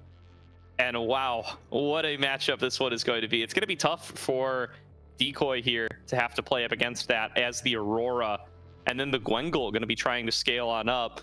You do have to watch out for that mid-jungle duo, though. The Sejuani Yone for Mirage going to be a big center point of their composition. They got a dominant bot lane as well. They're really going to be looking to keep this Ezreal pushed in to not allow roaming to come through for nukes on the route. Yeah, and the thing is going to come down to how much can you get with this Kalista Renata combo, where the Rel will try and make plays around the map. Because realistically, the difference between the Sejuani and the Gwen wants to farm and get that level 6, but she also wants to spike with her items. She's similar to Diana, to Hecarim, to this sort of champions where, yes, you want to get level 6 because you increase your value exponentially much more when you reach that point, but you also need your items. Like, each component is super valuable for you and you need to get to that point. So the Gwen will prioritize farming, where the Sejuani will try and get ganks going. So I can see a situation where the Sejuani will move around the map making ganks, and the Gwen will try and just increase her power by farming. And another thing that I'm looking out for is this going to be actually an Aurora top lane? Because I feel like you can play the Yone against the Fiora and just make it a skill matchup. That's true. The question is going to be, right, does Decoy play it? Yeah. We know that Utter plays the Aurora. He's already played it this split. But does Decoy play the Yone is going to be the important question here. Is he willing to go top lane and pilot it up against, X-Royal on his comfort Fiora here? It's a tough matchup to try to play something that you're not super familiar with into, even though it might be a slightly better matchup than the Aurora. But that's a big choice for Mirage here. What if it's not? What if it's Otter playing the Yone, but then he goes top lane instead? Yeah, you could do that too. It's 2024, baby. You can put your champions wherever you want. We got no rules. It could work out like that, and that could be the change up of the game. But I am excited though with Fiora coming in, because for a game defining moment, so it is going to be just typical lanes: Aurora top, Yone mid, nothing out of the ordinary. I do think though that it's going to be so fun seeing X-Royal pulling the Fiora off, because you're one game off of upsetting one of the top teams in your group, and quote unquote could potentially be a defining moment in this group as well. Like, we're talking about playoffs potential, and if you upset the team that has already won against Pick Me Galio and Straw Hat Crew, that could be a really big difference maker. Yeah, they've already won against Pick Me Galio as well on Nano's Noobs side, Yeah. so they already have that head-to-head for themselves too. So definitely would push them up. The big risk for them is their loss to Straw Hat Crew, and that's the kind of thing that they can make up for by beating Mirage Alliance here, a team that has already beaten Straw Hat Crew. You know, get that little circle going, and see if you can craft yourself a tiebreaker scenario, or avoid a potential tiebreaker scenario that would be unfavorable to you by sneaking in one of these wins up against a team that, and on paper so far this split, has been outperforming you. Now, as a quick reminder here, we have all the player names up here. X-Royal has become accurate. It wasn't accurate last game, but it is now. Best Turtle NA, of course, is Low Jazz. Yuli is Ivan. And then Pocus is not playing today. They do still have Mixture in Mirage Alliance Baguette. Yeah, one of the subs did stay playing here. It's going to be Mixer still playing here. And going back to a little bit of the enchanters that have been so successful for him recently, I like the Renata in general. I think can work out really well. And also, I feel like for this composition where there's multiple members that will run into your face, the Renata can work out really great. That being said, you need to consider Mist and you need to consider Parry. Two abilities that can mess up everything for Mirage Alliance. So it's going to be a really interesting game from both Ivan and X-Royal in how they can play this out. All right, I see Norm in chat saying that Pocus will be back if they make it to Game 3. So we're going to slowly shed subs as this series goes on. And then for Game 3, we will have our third iteration of these two rosters, our third unique matchup of the night, and the first time that both these rosters actually play with their full 5 starters. So I'm kind of fully on board for that. If you're looking for some more quality League of Legends tonight, put a little Mirage Alliance Baguette prediction in there. I don't even think predictions are up right now, but maybe we could get them up, and then we'll have our little vote here. But I think everybody tonight would love to see a third matchup between these two teams. Isn't it funny that if Pocus comes to play, he will be forced to essentially play without 2 champions that he didn't even play, and he's going to need to pick up from the remaining ones without even having to play any of the previous ones? It will be. I mean, 4 champions, really, right? Because I guess he probably wouldn't pick the Nico, but he is going to be losing the Rel. That's a pick that he certainly is going to be missing here. Pocus has been, I think, one of the more flexible support players, though, we've had in the ACL. Nukes has the pocket picks, right? He's played the Nico. He also played a game of Fiddlesticks support, which is pretty crazy. Something to keep in mind if we get deeper into game number 3. But Pocus has played more standard supports, but he's played a lot of them, right? He's played Leona, he's played Braum, Rel, Renata, Rakan, Alistair, even some pocket picks like the Set and the Galio getting in there as well. So he definitely brings a different set of picks compared to somebody like Mixture. So I'm sure that Mirage, on top of having just more reps with Pocus, would love to get him back for a game number 3 situation. But they are going to have to come on up with a win here to be able to get there. Yeah, the willingness to go for certain stuff is obviously something that will matter. And also just having your general roster, not someone that will fill in. Even if it's fine, it's good for your team. And I think morale-wise, I feel like playing with your full team and trying to win around it can be really, really good as well. I think for Nano's Noobs, it may be a bit of a hit if they end up losing the second game, because realistically, this is your full roster, right? And if you lose with your full roster against Mirage Alliance, I think that may be a little bit of a hit on the game. Maybe not on the ego, but on the mindset of some of these players that with their full roster was going to be much difficult. So it's going to be an interesting game too, if that ends up happening. going to be some calls to bring Surdy back for sure if that ends up coming on through. But we'll see how X-Royal is going to be able to do. He's really well set up for success in this game number 2 situation. Gets to be on one of his comfort picks, gets to have counter pick to be able to get in there. R5 given over to the Nanos Noobs top lane. And I called this out earlier, right? I mean, this is a really strong mid-jungle duo for Mirage Alliance Baguette, but Nanos Noobs has been a lot more of a top jungle-focused team. Really a lot of the kind of Aatrox picks, a lot of the Renekton picks for X-Royal. He's been particularly good on that Renekton this season.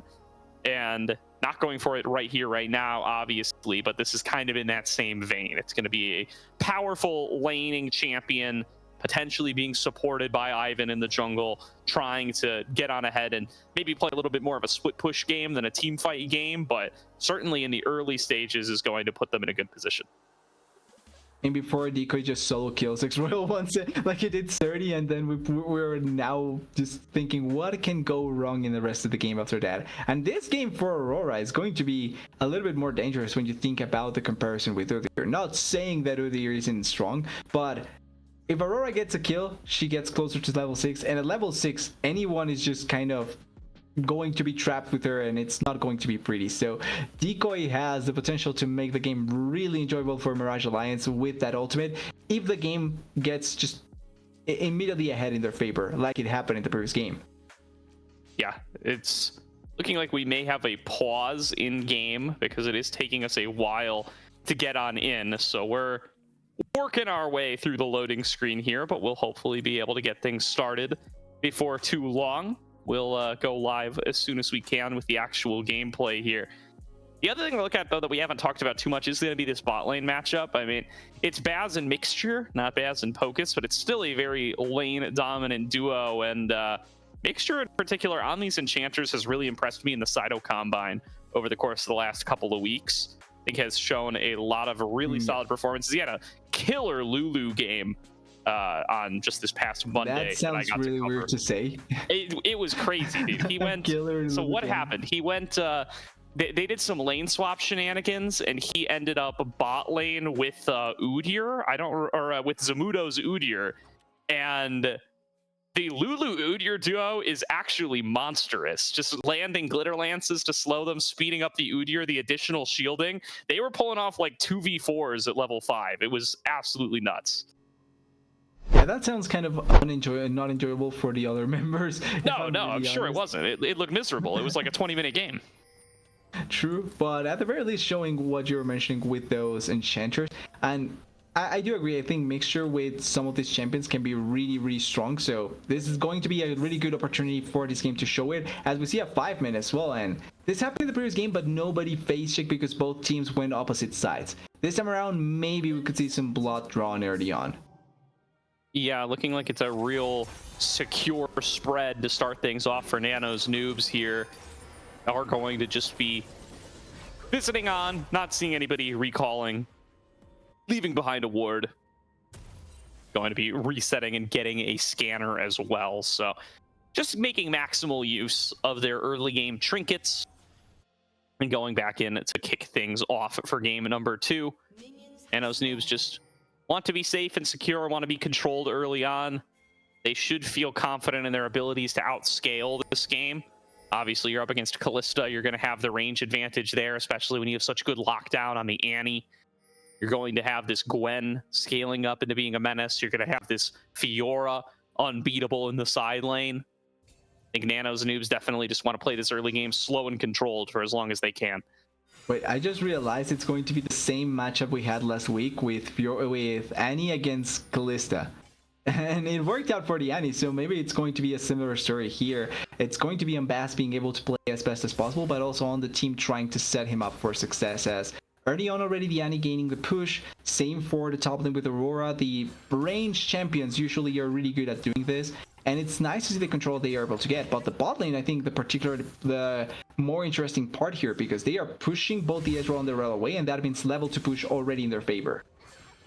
Is what it means. So going to be already hitting up that second level for Baz and Mixture before too long. It's an expected outcome of this bot lane, but just how dominant they can be, always something that's going to be a little up in the air. And Nice job of Decoy there to parry away the bulk of some of Decoy's early damage. The weakest part of this lane for the Fiora will be the first couple of levels, so eyes on Decoy for how many of these skills he can land and just how much of a menace he can be in the harass department. So far, good job to dodge away on some of these shots. Now flash in mid lane, Lycabah is going to be forced to flash and turn. That was aggressive, especially with Lycabah having so much health, but it's a flash for flash against a Nanny in a lane where you have a melee champion with a Sejuani. That can be disaster later on. Really good initial play by Lojas there, and now maybe setting up for a potential future play. Really good stun there, not going to turn too much, and importantly also just quickly when it's topside. So if Decoy gets a little bit too far ahead, could end up turning into a play for both of them. Definitely beginning a big push into bottom lane here as well, and Ivan hanging out around top lane, looking like he just wants to secure that first grub spawn. It doesn't look like he'll have any trouble doing so, but probably doesn't have a great gank angle in onto the Aurora. Definitely has some powerful escape tools in the form of the weirding. Yeah, it's all a really weird situation to try and play around there, and even though they're still topside, Decoy is getting the wave bounce back, so it's not going to turn into anything weird. Like, Decoy actually has been playing this lane really well. Oh, we'll push back really away. Nukes trying to flash out to safety. Will be able to get out of there, but it's going to be a second gank from Lojaz, forcing flashes out of the Nano's Noobs. Yeah, and Flash was first as well in the top lane. X-Royal and Decoy both flashed away, so I think it must have been a 1v1 that worked out for one of the members, almost was a kill. But importantly, I think in the bot lane, really good reaction by Nukester. He is forced to flash away, but he doesn't die, and I think that's the biggest difference in that situation where they were coming from. The fact that you don't die, it's really important for Nano's Noobs and really important for Nukes as well. That being said, the lane is completely in the control of the Kalista, and she's ahead of the Ezreal for quite a bit. Yeah, first dragon spawning up here before too long, but both junglers just farming on up, and I like Bengai's, or Lojaz's rather, early aggression coming on through on the Sejuani. Forced a couple of summoner spells, but you definitely want to see some repeat ganks come through there to punish the absence of the summoners before they come back on up, particularly onto Lycamaz. So as Utter starts to tick up towards level 6, definitely want to see a revisit towards mid and trying to flex those muscles that you gain by forcing that Annie to step up with her low mobility to actually farm on up the wave. Seems like they want to pay a visit up towards top lane now as well, but will be spotted on the ward. The minion wave is setting up for potentially that. It's huge, and they have this journey close by. It looks like maybe deciding against it. They know where the win is, so it's going to be playing around that as much as possible. Utter is trying to maybe bait out with this journey coming by, but they know that they are there. Oh, ooh, double knockup connecting for Utter here. No ultimates available, but they are going to be able to keep the slows going. Lojaz going to be able to land that stun on towards Ivan, but nobody in position to actually close out the kill. Mixture falls the lowest of everybody. Doesn't need to use that bailout to stay standing though, and neither team going to walk away with kills at a 4v4 mid skirmish. Yeah, close. Nobody ends up dying, but that could have really gone either way. They didn't have ultimates on the mid laners, and that really felt like the difference maker in who could end up dying first. So it's just a fight for fight, nothing of the sort of Utter. Big damage onto Utter there, just throwing down the Tibbers early on, and Lycamaz is going to kind of cement himself a comfortable spot in the lane due to that. There's going to be ultimate coming through from Decoy, but Royal hiding out in the bush pretty much dodges out the majority of the damage. Weirding going to give Decoy that last bit of space, just kites it out, picks up first blood, and X-Royal cannot get in range to proc the vitals.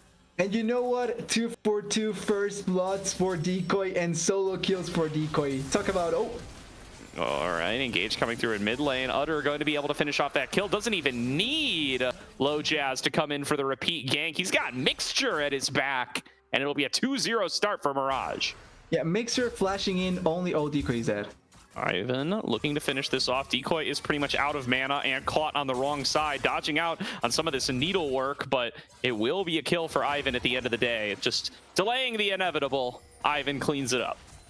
Yeah, and actually I think staying a little bit too long, pushing the wave away, was forced to do it because of the wave state probably, so that's why they trade kills. But in all the things that happen all around the map, the fact that you get a kill as the Gwen, probably the best news possible for the side of Nano's Noobs. You need this Gwen to be your force of power, and the fact that he gets a kill, really good for them. Now, Yone gets a kill and Aurora gets a kill. That's the part where you're scared, because these are the two champions that you see consistently banned away.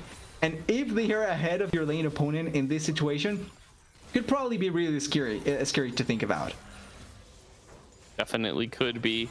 Baz and a mixture keeping the push going in this bottom lane. There's going to be Glacial Prison coming out of Lojaz in mid lane, and the focus towards Lycamaz. They can't finish off the kill though. Not able to stack up that permafrost, and no fate sealed available for Utter. Lycamaz will walk away. Flash down once again though. Yeah, but it is flash down like you're mentioning. That means that now every potential play from the Strani means that you have to be extra careful as the decoy. Throwing down the grand challenge once again. Decoy doing a good job of keeping that last vital covered though. Will avoid the full proc from coming on across, and I mean, again, successfully kites out the all-in from Fiora, doing very well in this matchup. Yeah, I think the fear from the Sejuani being close by did play a part there, because there was ulti by the Fiora, there was no ulti by the Aurora there, so it means that it's easier to try and play around it. But now with ulti on the Aurora and her trying to move around, they are looking for mid. Aurora is pinging mid. They want to kill Lycamaz, and they have the ulti there. Yep. Dash forward. Utter locks down Lycamaz and finishes him off. Another kill picked on up. This one going over to Decoy. That is going to be a 3-1 start. Mirage doing a much better job in this early game than they did in game number 1, and playing to their composition strengths, finding ways to be able to make kills happen with the Sejuani. Yeah, but this is the thing that I really like from Decoy, and we saw a little bit of it in the previous game. When he got a lead, he wasn't stuck in lane. Like, he wanted to make that lead be meaningful in the rest of the map, and he began moving around as maybe a dive attempt here. Decoy has no ulti, but they don't know this. Just coming over the wall, looking to make this 2-on-2 favor them. Not a lot of lockdown available for Ivan and X-Royal, so they will back on away. Decoy already using Between Worlds at some point previously, so not going to be able to lock them in place and give themselves the full 2-on-2 that they may have wanted.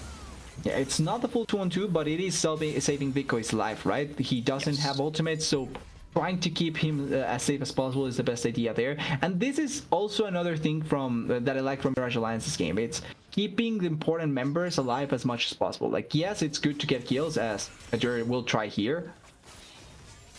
Some good damage here. Once he snaps back, will be another chunk. Gets Lycamaz to about half.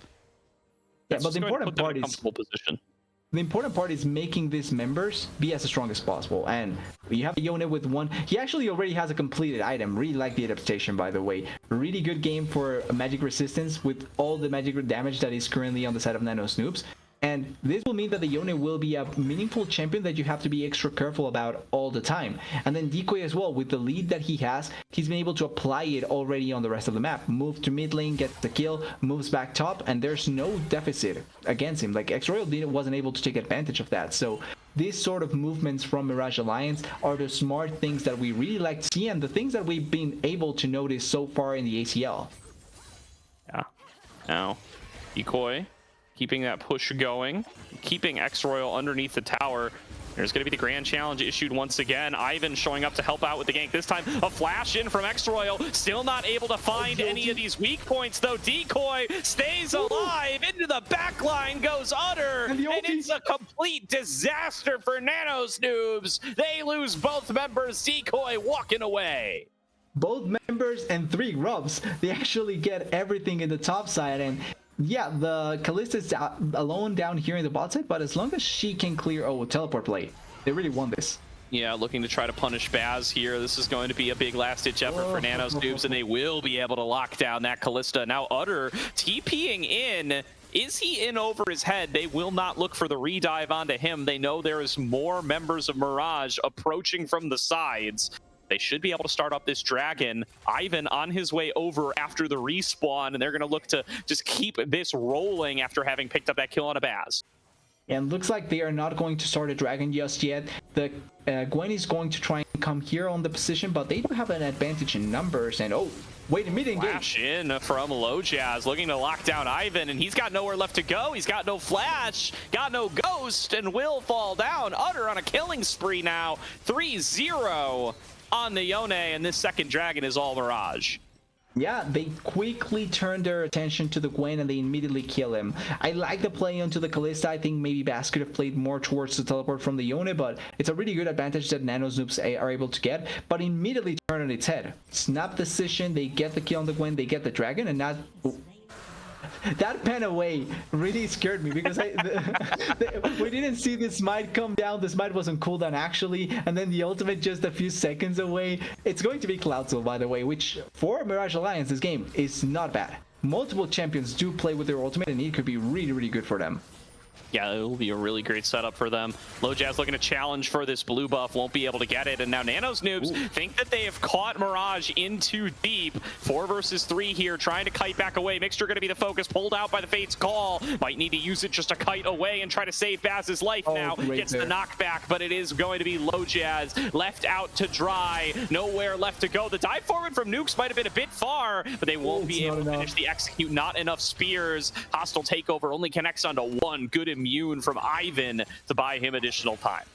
Yeah, and it's a little bit unlucky there, the amount of time that it took for the Renata to have the ulti, because if that ultimate came just a few seconds earlier, probably could have turned that fight on its head. They survive for really long on the side of Mirage Alliance, but it's still a really good kill they are able to get. The Fiora gets involved, so she gets a little bit of value, even though she's a little bit behind. And then on the top side, they don't lose much, because Lycamos responds accordingly. They are still behind on Nano's noob side, but they are finding good place to answer back. Indeed they are. And Royal still doing his best to farm up on that top side, but not having the lane dominant experience that he may have hoped for on the R5 Fiora pick. And really Decoy in such a powerful position now that Between Worlds going to be so valuable in these mid-game fights. And his team is up 2-0 in Dragons and already in a good position to start working on this Rift Herald. They're going to look to keep the snowball going. Yeah, it's kind of scary to think about how Sejuani ultimate Between Worlds and then Yone Temper Fate, no, Yone Sealed Fate. Fate Sealed. Okay, almost. Fate Sealed could work out in a team fight, just setting up everyone for complete disaster just because of how much damage they deal and how much control they provide. And Decoy trying to get a little bit of damage here as well. Not going to find X-Royal, but like you're mentioning, it just feels like whenever Decoy moves, you have to be scared about it. Like, he can just be anywhere, and then ultimate pops, you're dead. First turret gold still available here. Want to see how LoJazz uses the Rift Herald to try to secure that. Just chucking it down in mid lane. But Ivan will be in position to be able to respond to it, as are multiple members of the Noobs. It's a good trade back from Utter, but will be forced away. They pick up the first turret anyway, though. Rift Herald doing its job. They get everything that they want there. They get the first turret gold and the mid lane outer. And we see a little bit of the fighting here. Both top laners don't have ultimates, so it's not going to turn into anything big. The first turret gold, like you're mentioning, going into... feels like the pockets of the Yone. Yes, the Rift Herald gets it for the Sejuani, but the Yone also gets quite a bit of gold off of that. And you're opening now the space to maybe get into... oh, these kills. Oh, a flank coming on through there. Already making use of that missing mid lane outer. Pathing through the jungle to make a bot lane dive happen. Fate sealed over the wall. Utter looking to focus on towards Ivan. Cannot find any targets to poke with his sword. Will be forced to snap back to the soul. TP blown by Lycamos to defend the rest of his team, but nobody falls. Yeah, double ultimate falling down, but it is TP from the Annie down as well. So plays all around the map can now happen without the Annie interfering. Top lane turret did fall down as well, so the advantage is still in favor of Mirage Alliance Baguette. And I like that we're seeing those plays from the first game. The fact that they are committing for plays is still being a thing to worry about for both of these teams. Now, if they work, would be great. But Mirage pulling the trigger a little bit quick or a little bit too early on that play. Sejuani wanted way too much action before the Yone was even close, and that makes it so that the play cannot work out as effectively. Oh, okay. All right. Little trade coming on across there, but not going to be enough to really solidify in either direction. Look at Nukes, though. Fishing around for a potential engage in mid. That was a flash engage from Lycamos. Baz falls very low on health, had the bailout, didn't even need it to be procced, but did get his cleanse blown and will give pressure in mid lane to Nano's Noobs. Yeah, this could be turret just because they do have the Kalista and oh, they are TPing immediately. bringing over Utter to defend the mid lane tower. X-Royal, meanwhile, still getting harassed by Decoy, who is not willing to let this Fear go. We've seen this song and dance before. Again, the Grand Challenge forced to be issued for the movement speed. Look at Ivan, though, flanking around through the turret, tanking 2 shots for his trouble. Can Decoy get out of this now? Throws down between worlds, jumps back to the other side. Nicely done on the Aurora, and that is why this champion can just be so annoying. They want more, though. Rel is over here. Oh, Lacamas is also here. They find him. It's going to be Mixture waiting. Doesn't connect the handshake, but Lycamos can't run back to the turret. Good dodges from Lycamos, but it's just not enough in the face of this Yone damage. Nukes went for the dive. TP being channeled by X-Royal, and they still just can't get Decoy. They'll get the top outer, but the rest of the map is just left all alone. It's a turret dying, but it's also mid lane being forced here, and also the bot lane is getting pushed. They need to respond quickly, because if not, it's going to be much more advantages for Mirage Alliance Baguette. And the Yone is really scary at this point, with 4 kills in his favor, 1.5 item already completed, and a dragon falling down as well. This is soul point, by the way. The next dragon is already the soul for them, and you have to find ways to try and stop this from being an issue for the side of Nano's Noobs. And even though the Aurora was the attempt at dying there, she just has way too much mobility and even the flash to try and escape that situation. Now she will be a little bit more easier to kill because there's no flash in her favor, but it's still really scary to think about how much it took from them to even try and kill her, and they couldn't. Yeah, big over-index there from Nano's Noobs. They give up everything, as Hub is the only person left on the map. They lose their bot lane turret, they lose all of their bot side jungle camps, and they lose Soul Point. No issue securing that for Low Jazz here. So one more dragon and they'll be able to get that Cloud Soul. Mirage Alliance fully in control of this game number 2. And they're going to see Ivan face checking into the bush here. Good use of the refuge there to be able to dodge on out. That mist going to keep Ivan safe for now. Also gets the biggest raptor, so actually securing the experience for them.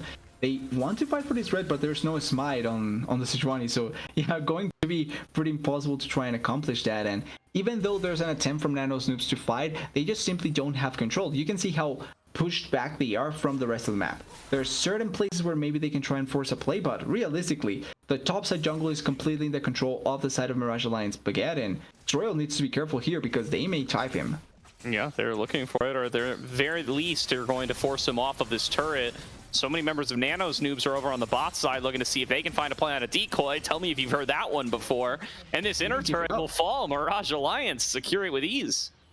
Yeah, they can keep it up, and there's 2 members trying to back here, but teleport immediately. Maybe they can buy enough time X-Royal here to try and make a threat, but it's now another teleport burn, and there's no way to force a play. There's not another teleport to make it happen. So really smart play there by Mirage Alliance. They force the teleport, and now Lycamos has to be wherever the team is, because if not, he's just going to not be a factor. And that's just icing on the cake for them too. They already got the inner turret for free. They get the TP as well.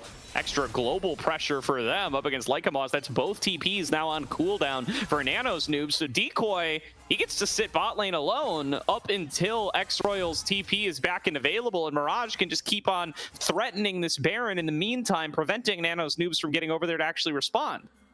Yeah, he does have flash like a moss, so you need to be careful about a snap engage from the Annie. But like you're mentioning, the Aurora, as long as I like that.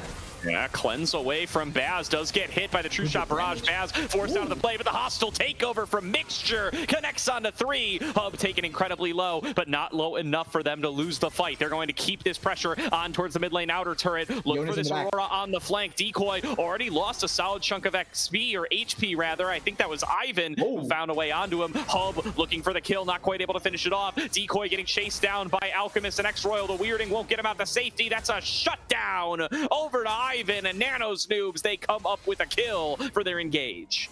Yeah, and actually, even though the Yoni's coming on the side, may actually get engaged here. That I was looking at the Annie running away, but we talked about it. There's flash on the Annie. She can snap engage on you, and that can be a difference maker there. Importantly as well, no Yone and no Aurora in the fight. It's fine if they are pushing on the side, but that means that you as Mirage Alliance need to respect the snap engage from the Nano's Noobs composition, because they can blow you up immediately if you're not careful enough. Almost happened to Bass in that play. Even though he has the cleanse, he has to run away because he's not doing enough. And even though Mixture pulls off a great ultimate, there's no damage to follow up. So you need to be you need to consider what you're able to do, but also consider that your strongest members are the two that weren't present there. They won Baron though.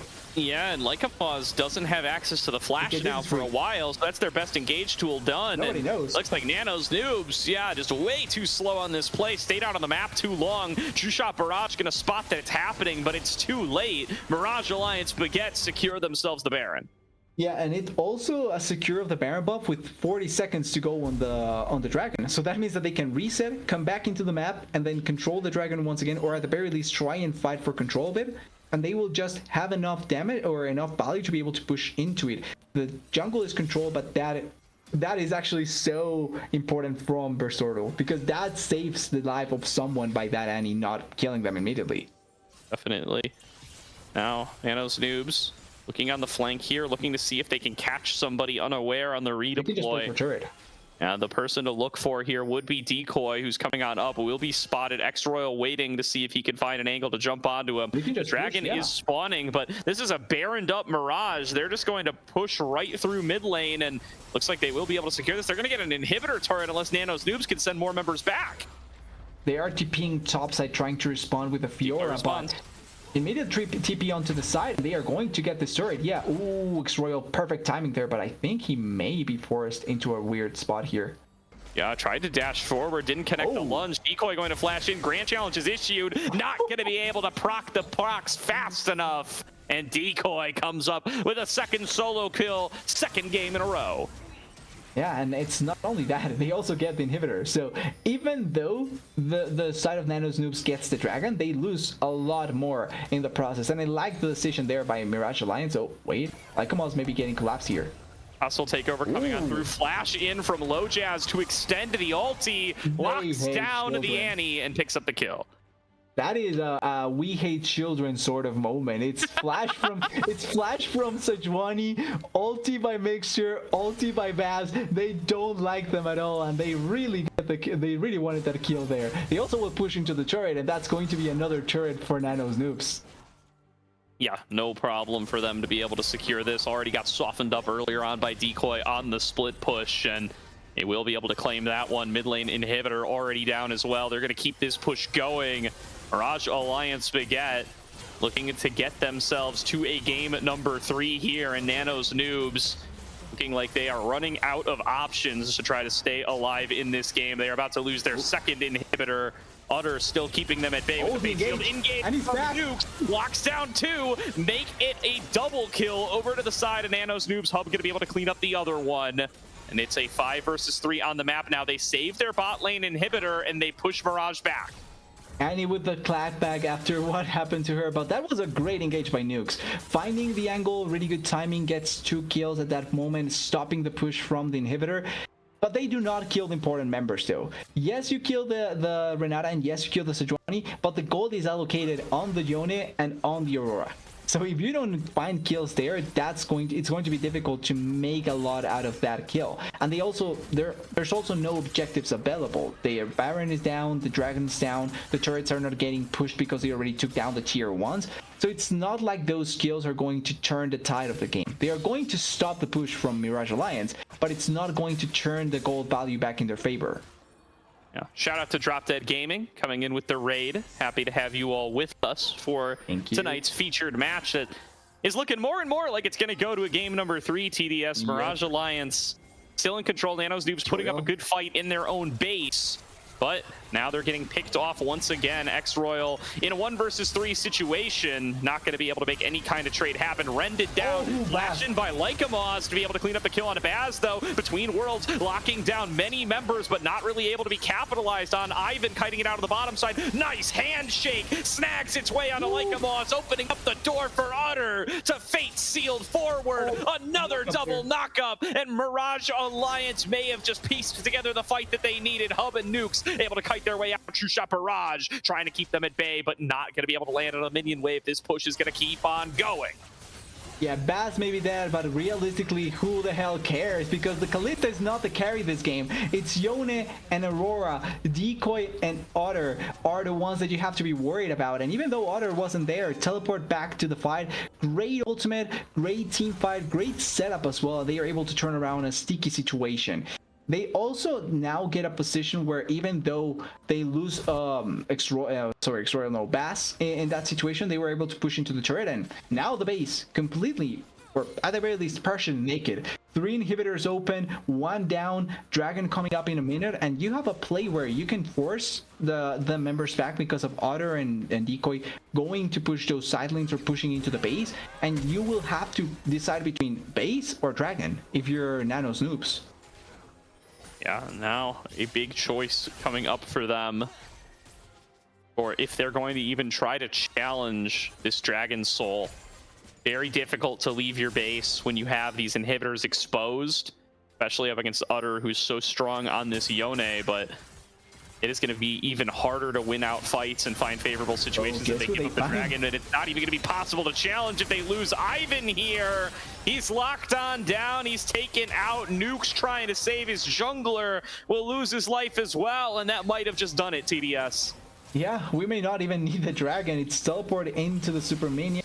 Actually, the Fiora trying to stop the minions, I think, but going to be taking way too long for that. And yeah, has to teleport back. Next Royal needs to be able to get back here to try to defend. 5 versus 3 handshake snacks like a Moz. He goes down. Hostile takeover out of the remaining members. A 5-for-0 ace to Mirage Alliance, and they're going to take us to game number 3. And we knew that after that first game, oh wait, inhibitor spawn. Yeah, there's still chance. How long? Okay, no, there is actually no chance. Not even with win. Yeah, Ivan's coming up in 3. I think it's doomed. So we're going to game number 3. A little bit of shenanigans there, but no deft style extending the game here because of the inhibitor respawn. Mirage will finish things off. Yeah, it's going to go into a game 3, and after the first game, that was the expectation, right? The first game looked really competitive, so if this doesn't go to game 3, I would have been surprised. That being said, great look from the side of Mirage Alliance Baguette. Really just controlling the pace of the game all around. When they had a lead, they played around their champions with the lead. They made plays around the map and find multiple angles, and it just worked out massively for them. And if you're on the side of those Noobs, Aurora and Yone are now banned, so you have nothing to worry about that for game 3 at the very least. Absolutely. There is going to be a close race here in game number 3 to try to walk away with this series. Plenty on the line now for Nano's Noobs in particular. Draft not working out for them, and I really do have to give a lot of credit back over to Utter on this Yone. Yeah. You've got to pay some respect towards this man on this champion. It's been such a big pick for him all split long, and the fact that he gets it here left unbanned for first time in a long time in this league, he comes away with the win. I think one of the few players that has like a positive win rate on Yone, if I'm not wrong, which is kind of weird to say on the ACL. So it's a really good showing by them. The damage may not show the amount of value that he brought to the team. Like, yes, he did 15k, but I think that the value that he brought for the team was the biggest part. Important teamfight ultimates, important knockups, a lot of pressure on the sides. A really good game by Otter and also by Decoy. Both soul laners, I think, performing really well in the so far in the series, and it's going to go into a game 3, and the changes that we need to see from both sides are mainly going, I feel like it's going to be mainly on what the side of Nano's Noobs will want to do going into that last game if they change sides, what picks they have prepared now, and also what Pocus will bring, because he is supposed to come back if I'm not wrong. Yeah, Decoy, first pick blind Aurora, having a great time in this game number 2, showing why that pick is getting banned against him so much and was banned against him in game number 1. But we have got game 3 coming up, 20 champions off the board. We'll be back in a couple of minutes to see who is going to be able to take tonight's series and who's going to be able to reign supreme in the Noxus group.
Welcome back, everybody, to tonight's broadcast of the Aegis Champions League. We are getting into game number 3 of Mirage Alliance Baguette taking on Nano's Noobs. Mirage coming back with a game to win. Will the prophecy be fulfilled? Is Pocus back? That's what I want to see. Yeah, we were told that he was going to come back, and I want to see the full Mirage Alliance roster. Full credit to Mixer. I think he played well enough. First game almost did as much damage as possible with that away. Game 2 also played really well with the Renata, but we want to see the Mirage Alliance roster competing against the Nano's Noobs roster, and if it works out, going to be great for them. But after that second game, I think Mirage Alliance already waking up really well. Yeah, looking to find out if Pocus is here. We are getting into the Rift.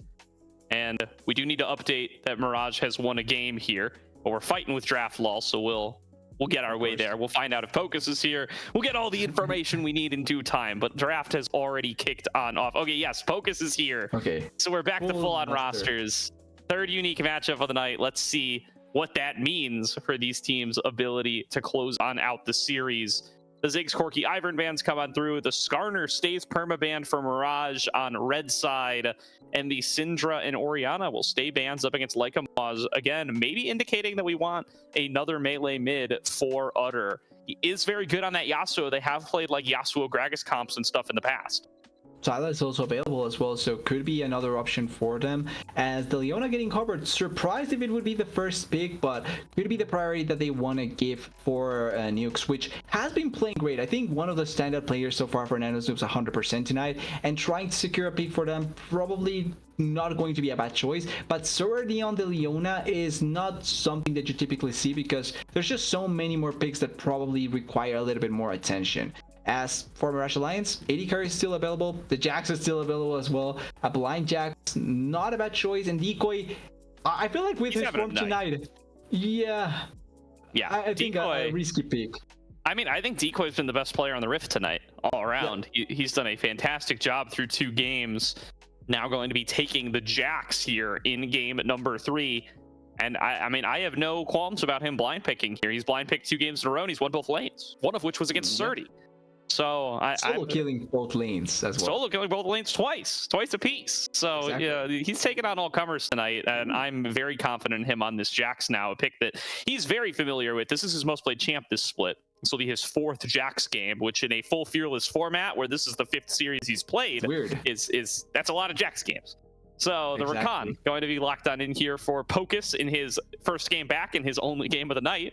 And the Jace now being hovered as a potential pick for X-Royal, could also be in mid lane for Leica Moz. It was banned in the previous game in the second rotation, so this time around thinking that it's going to be meaningful as a blind pick, but also as a flex pick potentially. And I'm not against the Jace depending on how they want to play around the rest of the composition.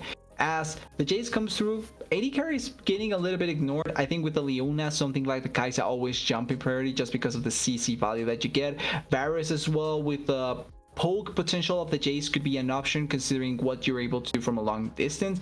And then you also may go for something more safe like the Saya, especially with the Rakan on the other side. You always want to break up the Lovers duo as much as possible, so makes sense to see it coming through, but could be a counter pick AD carry here. Jinx still available. I mean, I love the hyper carry.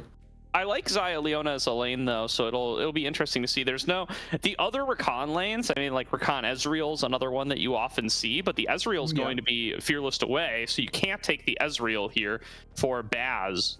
I'm interested to see what he's going to end up going for here. We've seen a lot of different champions from him. We've also seen some of those less traditional bot lanes. He's played some Ziggs bot. He's played some Wei bot. There's Kog'Maw as a duo alongside the Rakan. Definitely not what you see every day, but going to be looking here for a little bit of that range, a little bit of that scaling in the bot lane. I don't think he was affected by the current patch changes, and I don't think that he was necessarily impacted in a big way by the changes in some of the champions. So I'm interested in seeing how the Kog'Maw is right now. Like, I remember in the previous patch there were a lot of talks that Kog'Maw was quite strong, so I want to see if that's still true.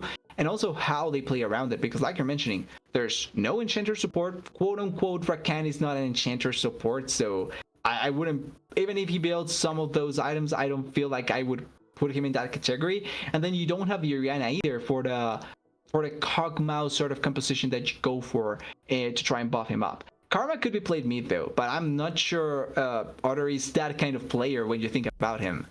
Well, the other thing about what kind of player Utter may or may not be, I've seen some AP Kog'Maw mid as well on this True. patch in the Cyto Combine. So could be something that we end up seeing out of Utter here. He could play the Kog'Maw mid lane, be that AP or AD. You could play that either way. Although, given that you are at risk of playing up against the Jace, I don't think that's a lane that you necessarily want to play. But just keep it in the back of your mind. It's something that they could go for here. The Smolder are going to be banned away. The Yasuo are going to be banned away. So Nano's Noobs certainly still thinking mid is yet to be picked. And Utter is going to save his pick for last here as Jarvan is locked in for low Jazz. Yeah, so hear me out. This could be a Jarvan support, Jax jungle, Rakan mid lane, and then counter pick top for decoy. Okay. that's my answer to that. Okay, it could be, sure. I like the Poppy though, just quickly. I really like that Poppy here. A lot of dashes, a lot of potential to stop them, and it, as a jungle, I think fills up a really good role. And then we will finally know what the top lane, mid lane is, because we don't know where the Jace is going. Could be a tank in the top lane. I think something like a Zion wouldn't be as bad. But then if you want the counter pick mid lane, depending, or a pick in the mid lane that can be saved, there's still other options like an Asir maybe, or the Aurelion Sol could be an option as well, depending on what you're going against. For sure. Shout out to Risen coming in with the raid. Shout out to the Salt Mine as well, who just finished up their series, a 2-0 for Gentle Hearts over on the B stream. It's Aurelion Sol going to be the final lock in here, so that's going to move the Jace up to top lane for X-Royal and mean that it's going to be Aurelion Sol mid. I like the Poppy in the jungle for sure. For Ivan in particular, I think this champion can be so aggressive in the early game. I love to see it come through for him. It's going to be really good up against these three different dash champions too. Now here's the question: what does Utter go for? His Yasuo's been banned away. His Smolder's banned away. Kai'Sa might mean Kog'Maw mid. Yeah, and as soon as they saw the Aurelion Sol, I love how they play that flex, by the way, because yes, the Kog'Maw, like you were mentioning, you don't know where it's going until you actually get that last pick. But because they have red side, played with that around with that really well. Kai'Sa, well, I will say Kai'Sa has been played mid. Could also be a Kai'Sa mid.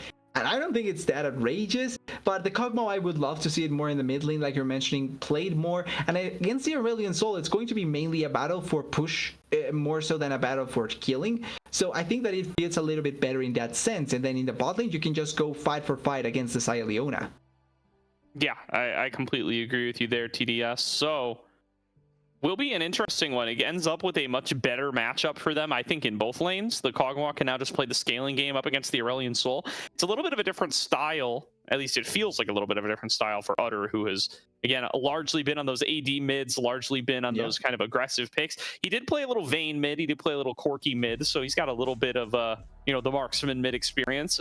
That's the other question, right? Is it going to be... That is technically one as well, right? Like, well, that's the question, right? Is it going to be like a more traditional marksman Kog'Maw, or is it going to be your AP poke Kog'Maw, where it's a lot more about those Rs, a lot more about those Es?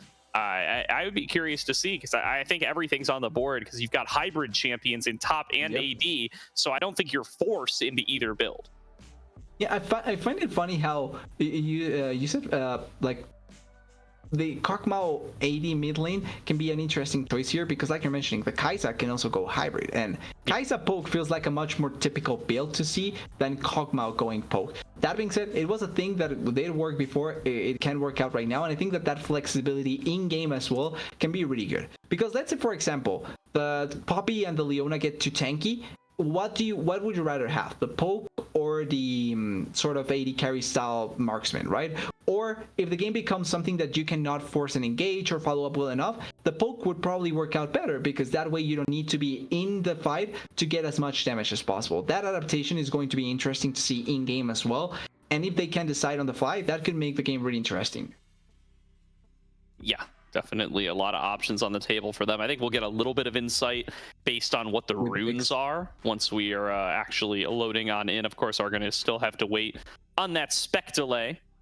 We'll bring out the picks and see which champions are where. I mean, it's been a long time since we've seen it, but I'm not going to say it's impossible to get something like the Kai'Sa mid with the Kog'Maw bot as well. Yeah. I just think you're just kind of sacrificing matchups there. That when the whole point of this flex was that I think you ended up with better matchups than you would have had the other way around. But yeah, all right. So it's Utter on the Kog'Maw mid. Yeah, we knew where it was going. Here. Perfect. I was also worrying that maybe we had some super weird lane swap where Lacamas goes top, or the Aurelion Sol goes top lane and then the Jace goes mid just for the hell of it, but it's not going to be that. It's going to be the typical matchups, and I just feel like this ends up being quite a good setup for Mirage Alliance. The main thing that I would be worried about would be that Poppy because of how she interrupts pretty much anyone apart from the Kog'Maw.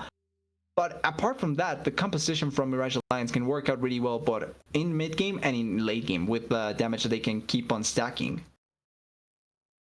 Absolutely correct. And that's going to be a bit of a change of style for Low Jazz as well. I think his role on this team is going to be much more to play bodyguard for Lycamaz here, making sure that this Jarvan, this Jax, this Rakan aren't going to be able to reach him on the back line and playing a more peel-centric role. As you saw in that last Sejuani game, he definitely likes to be the one coming in on the flank, definitely likes to be the one coming on in. And by that, I, of course, mean Ivan, not Low Jazz. But it'll be a big challenge for Ivan here to focus more on being an appeal role and less on a flanky engagey role. Yeah, going to be a much more interesting change up. I also want to see if he goes for tankier route instead of going for the Brucery style of Jarvan build, especially this game where you have a Brucery in top lane and 280 carries. I think that it would be much more worth it to have that tankier jungler just for the sake of being that mid ball or that bodyguard mid ball that will stand in front of them. It will take damage from you and it will take a lot of the early game value potentially, but I think that for the way that the game needs to be set up, probably better to just opt into that route.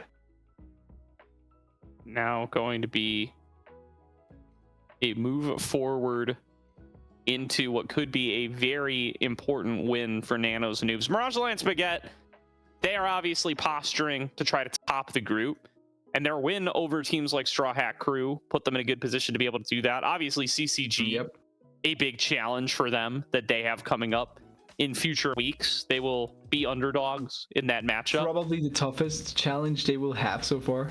Definitely, and I think it'll be their last matchup as well, if I'm not mistaken. Could be wrong there. I'm looking to see where they rescheduled it to. Maybe they rescheduled it to earlier. But when Mirage does play up against CCG, that will be a big determinator for whether or not they can top this group. But they might lose a lot of their chance to be able to potentially do that earlier than expected if they end up dropping the Nano's Noobs right here. Supernova Dark Matter, another match that they've rescheduled to a TBD time, will also be a big test for Mirage Alliance Baguette. But they certainly want to be able to go into those kind of matches with a 5-0 record rather than a 4-1 record. Nano's Noobs, as we've discussed all night, a win here for them would put them into much more likely contention to be able to make the postseason. Yeah, and it's all about trying to reach those play spots. Like it's a 9-team group with 4 spots left for grabs. And when you have teams that are unbeaten at this point, any win will really matter. Especially also because we have teams like Supernova Dark Matter that hasn't played all their games, right? Like they still have quite a few to go and they are unbeaten so far. So that could also be a difference maker where considering the spots for playoffs and how many they are going to be for grabs. Definitely. Now, looking at the next game to start up here very soon. Do need to see them. You do need to see the spec delay finish on up. Looks like we got about a minute to go. These guys taking a little longer than we might like in Champion Select. But eyes on Decoy this game too. X-Royal again, getting himself a counter pick matchup, getting to play this Jace. Want to see Ivan come up there and try to help him out as well, of course, try to get that matchup going in his favor. But this is where Nano's Noobs need to kind of find ways to start winning and to be able to get them into a later game position where like Amaz can scale and be huge on this Aurelion Sol. They've been falling behind in top lane all series long, and it's made this a much more substantial challenge for them. Yeah, the top lane has really been one of the defining factors, it feels like, all around the series, because as soon as Decoy gets a kill, the game already destabilizes, and then he moves around the map and gets leads for the rest of the team. And I think that's a huge thing to bring up from Decoy. Like, we need to remember he was technically an NACL top laner this split. He played a couple of games. He was quite good. I think he just was sent into a mess that was unsalvageable. But he's been performing great there, and I think he's been performing great here. I think one of the main reasons why Mirage Alliance has been looking so good so far, and today he has shown it against top caliber top laners like X-Royal, and more so against 30. Definitely.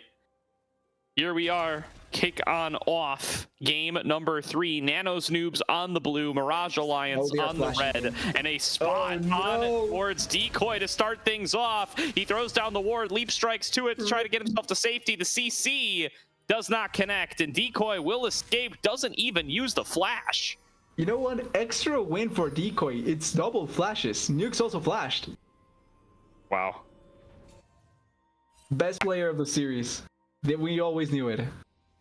Well done there from him, and it gets him out to safety here without too much of a challenge. So very nicely done on the side of Decoy. He starts leap strike, of course, but should be just fine for that up against X-Royal. They're lane swapping. They're lane swapping because Decoy is going down. They want to try and make the matchups a little bit easier on them, and I like the idea there. It's not needed to force the top lane matchup so immediately, especially because with Leap Strike, it does make it a little bit more difficult for yourself. But also, bot lane wise, it wasn't going to be necessarily the best matchup. Like, it's not one-sided in any way, but it is a matchup that can be tilted one side or the other. So I like the fact that they are going for the 3-man, or also into trying to make the most out of their damage, and they also are going to fight. Yeah, going to get an early knock up there on towards Nukes, trying to blow up this Leona at level 1, but Nukes stays alive for long enough. Will be forced out of the lane though, and Hub now in a tough position, kind of getting zoned off of his own wave. What does he do with Decoy waiting in his bottom bush? Wait, he's just backing, so he's going back top lane. I'm not sure, I'm not sure about that part of the plan though. I like the initial idea. I'm not sure if I like Decoy using his teleport like that here, because yes, the wave is pushing into him, but he's still going to suffer from the damage from X-Royal, and later on he's going to be suffering as well from some of the trading patterns on this lane, so I'm not sure if that's the best choice. Definitely not, but see how it plays out for them in the futures. Decoy did TP back up the top lane to make sure that somebody's picking up that farm on the top side. And now getting traded on aggressively by X-Royal, who does, of course, have that XP advantage. He's been in lane the whole long time and has been able to pick up all of these waves. Yeah, now, yes, Decoy may have the counter-strike occasionally, but it's just not going to be as effective all the time. So that lane is going to still be a little bit difficult to play around with. And in the mid lane also, just quickly pointing out, they're having a really comfortable time. He's pushing the wave in. The Aurelion Soul cannot do a lot early on. Like, his damage is more so towards trading effectively than farming the minions as effectively as possible. And if he spends too much mana, it's going to be a little bit difficult to even be able to do that. So really good job by Adore, and able to manage out his damage as much as possible. Yeah. The other thing to call out here is that Adore does have the Arcane Comet, which would indicate that he is the AP Kog'Maw, rather than any kind of on-hit focus build. So we'll be looking to be a little bit more harassment focused, a lot more damage coming into that living artillery. Yeah, Decoy may be that here. Yeah, getting focused on too. Good flash there. Gets himself out of dodge, and that's the reward for saving his flash at level 1. He immunes that gank. Yeah, but at the same time, he's paying the price of losing out on some of the minion waves, and this is why I dislike the movement at the start. So I think it's a great idea if you still go for the full-on lane swap and you force it so that you're forcing them into a weird spot.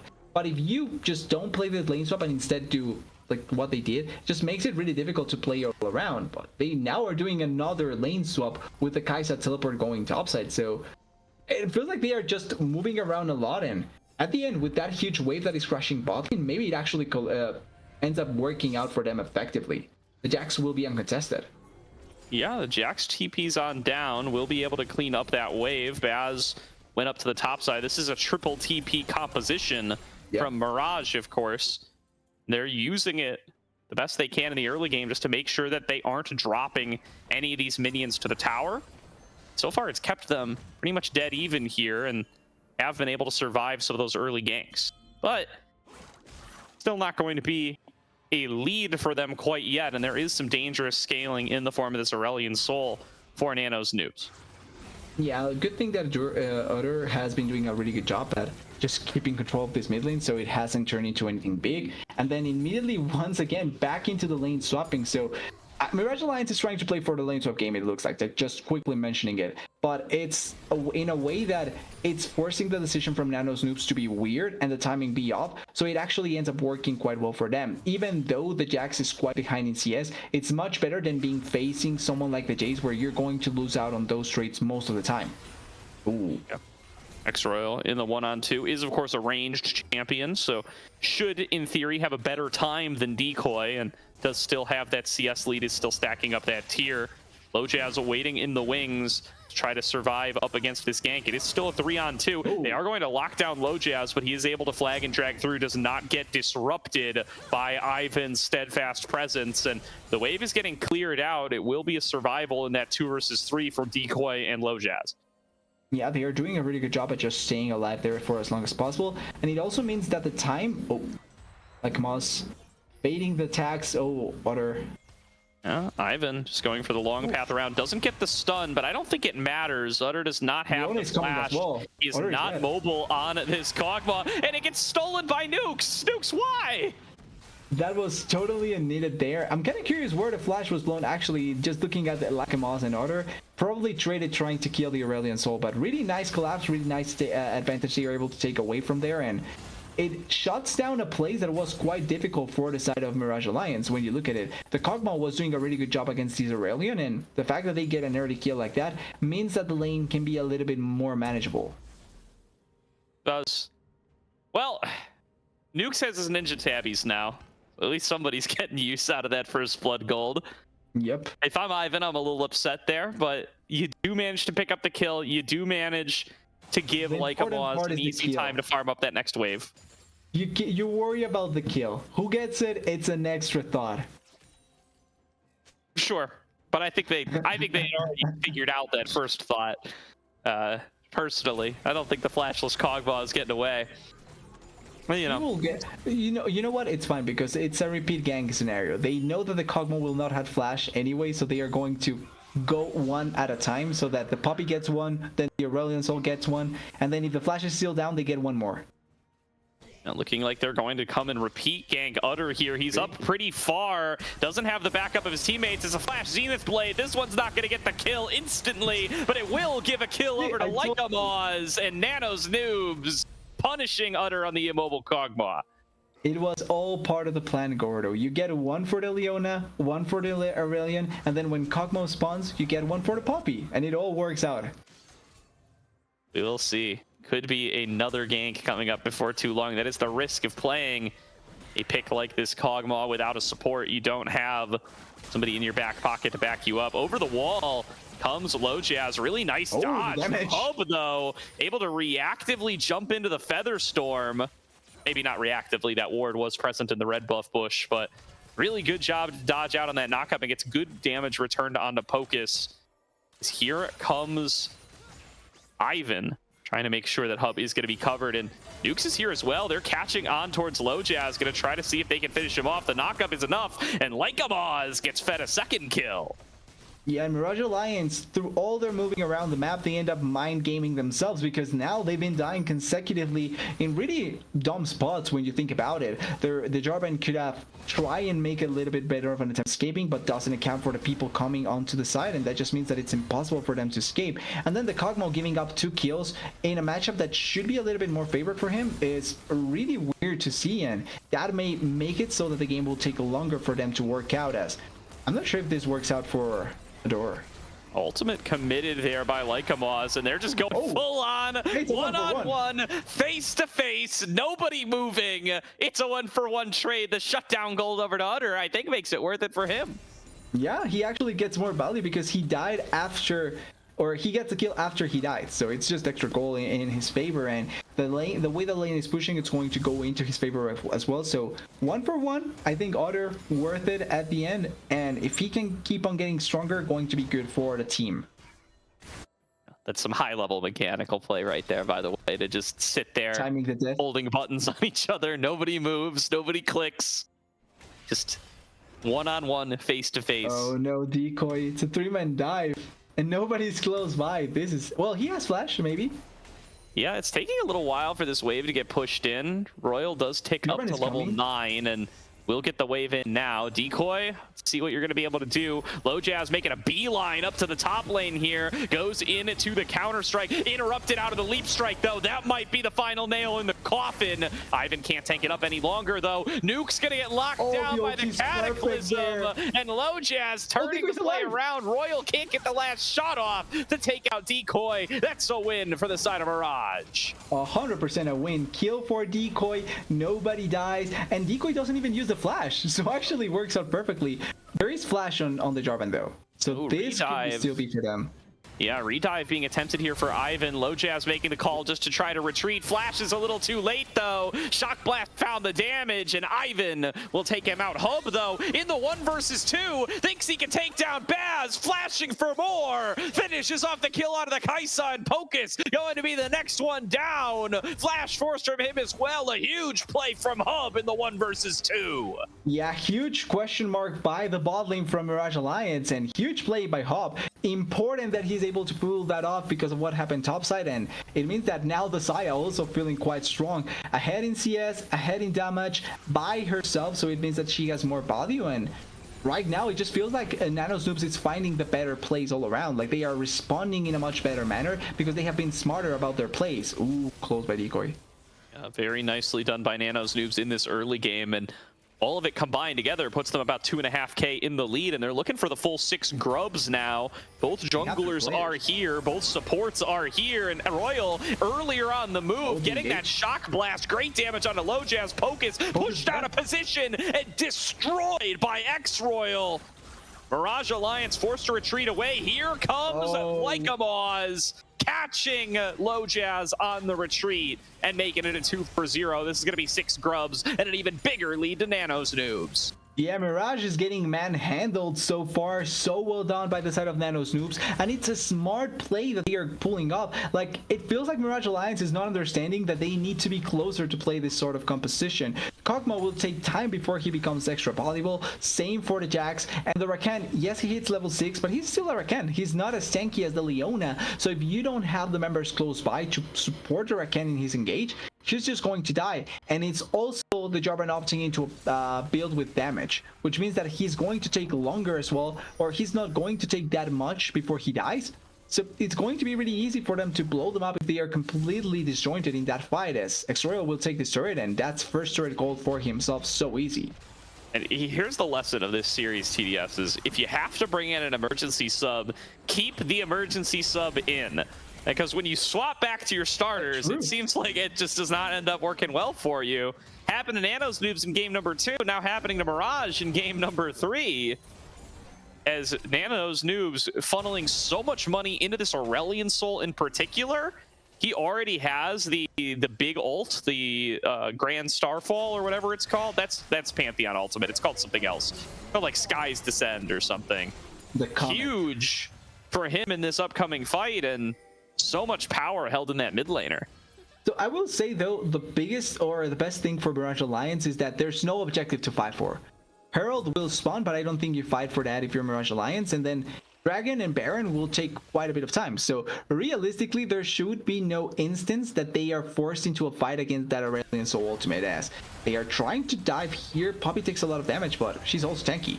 Yeah, there's going to be a really great use of the steadfast presence there, both the passive and active. Gets the knock up on a Pocus, but also preventing himself from taking much damage there as his health starts to fall low. Hub continuing to work on this bot lane turret, really enjoying the presence of that 6 grubs. We'll be able to pick up another tower for Nano's Noobs and extend that lead even further. Yeah, and also another thing to take into account is that with those 6 grubs, the Jace becomes a really big menace in the side lane. Like, he will melt turrets if he gets the chance to be left alone by himself, which at this point the Jinx doesn't really want to be around him, so probably better to go for that. CS lead still held by Royal, as well as a couple of a couple of assists, keeping himself higher on gold with a completed legendary item already. Decoy gonna need to really get his farm on and try to scale into this later game if Mirage want to have a chance in these kinds of side lane brawls. And Nano's Noobs have a substantial enough lead that they should be able to just keep on controlling these objectives. Have no problem getting the Herald, or should have no problem getting the Herald, and once that third dragon spawns, you got to believe they're going to fight for that as well. Yeah, the good thing for Mirage Alliance also is that because they had two, like, they will have a little bit of time before they become meaningful, right? So you don't have to fight for the first one, you don't have to fight for the second one. Maybe you have to fight for the third one, and then the fourth one you obviously will fight. But the longer the game goes, the better it's going to be for you that you don't need to fight for them. Now, Rift Herald will be started up. Ivan going to be the first one to the scene, and with Lojaz still in base, it doesn't look like they're going to challenge for it, so that'll be another turret pushing tool into the pockets of Nano's Noobs, and they're very likely going to just throw that one mid, finish off the last outer turret, open up the map even more, and be really well set up to fight for Dragon number 3. Nano's Noobs really having everything go according to plan right now. Yeah, so far it's working out greatly for them, and as long as this continues, it's what you would like to see if you're a Nano Noobs fans. And huge props to them. I think this game has been the smartest one that they've played so far with how they've responded, but also with how the game has been going. The plan to let Nukes go away from the bot lane and just be able to gank everywhere that he wants to has been working out marvelously. Hop has been doing an amazing job playing the weak side and even winning as the weak side, and then they've taken advantage of Udder and Decoy, the two best players for Mirage Alliance so far. The Soul Laners have been the shining parts, and they've been taking advantage of them so well. Yep, Micah Maz playing his space very, very well there, making sure that he's going to have no issues clearing out this wave and even getting some return damage on a Decoy. And now this bottom area all belongs to Nano's Noobs. Decoy forced to retreat, forced to stop farming once again. They're getting some CS into Udder on the top side, but wherever Nano's Noobs go, Mirage Alliance are forced to retreat. They have such power to just start these fights with the Leona Poppy duo, and they'll win them every time with their current gold advantage. Sky's Descent coming on through. Udder going to get stunned, but Lycamaz was tanking the turrets. That play going to fizzle. Really thought he was outside of the range there, but losing all that health on the Aurelion Soul going to stop them from taking the fight, but they forced him off the inner turret. They're going to get that gold.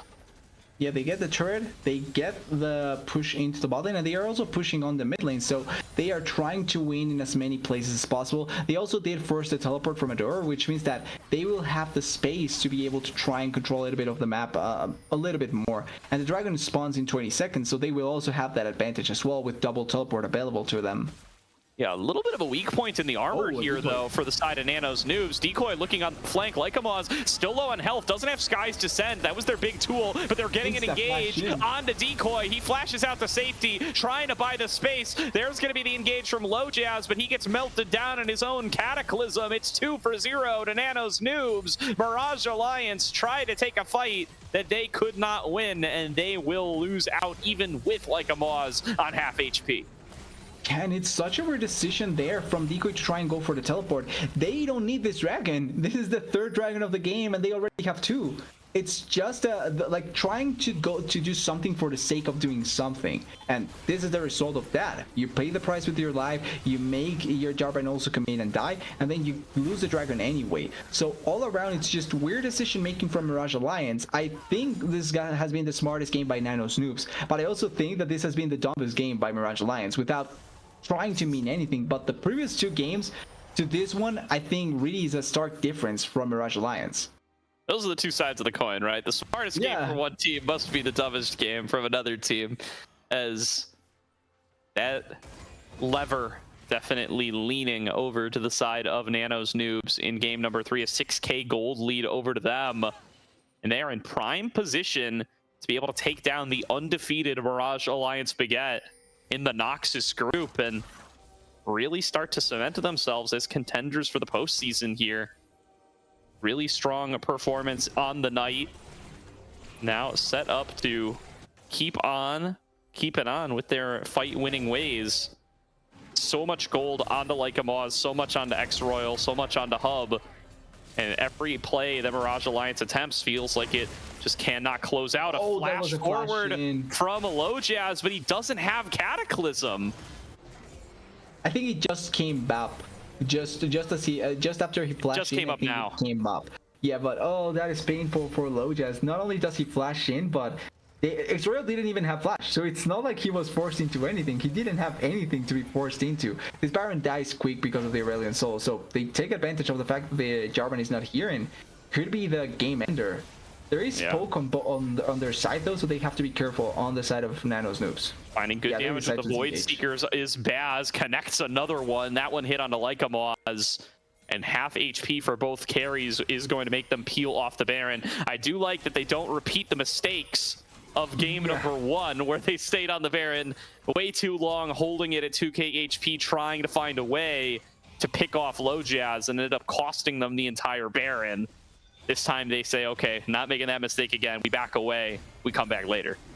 Yeah, and I would argue, especially this game, when there's two very clearly strong poking champions like the Kog'Maw and the Kai'Sa that opted into AP build, same for the Kog'Maw, you don't want to make that sort of mistake here either.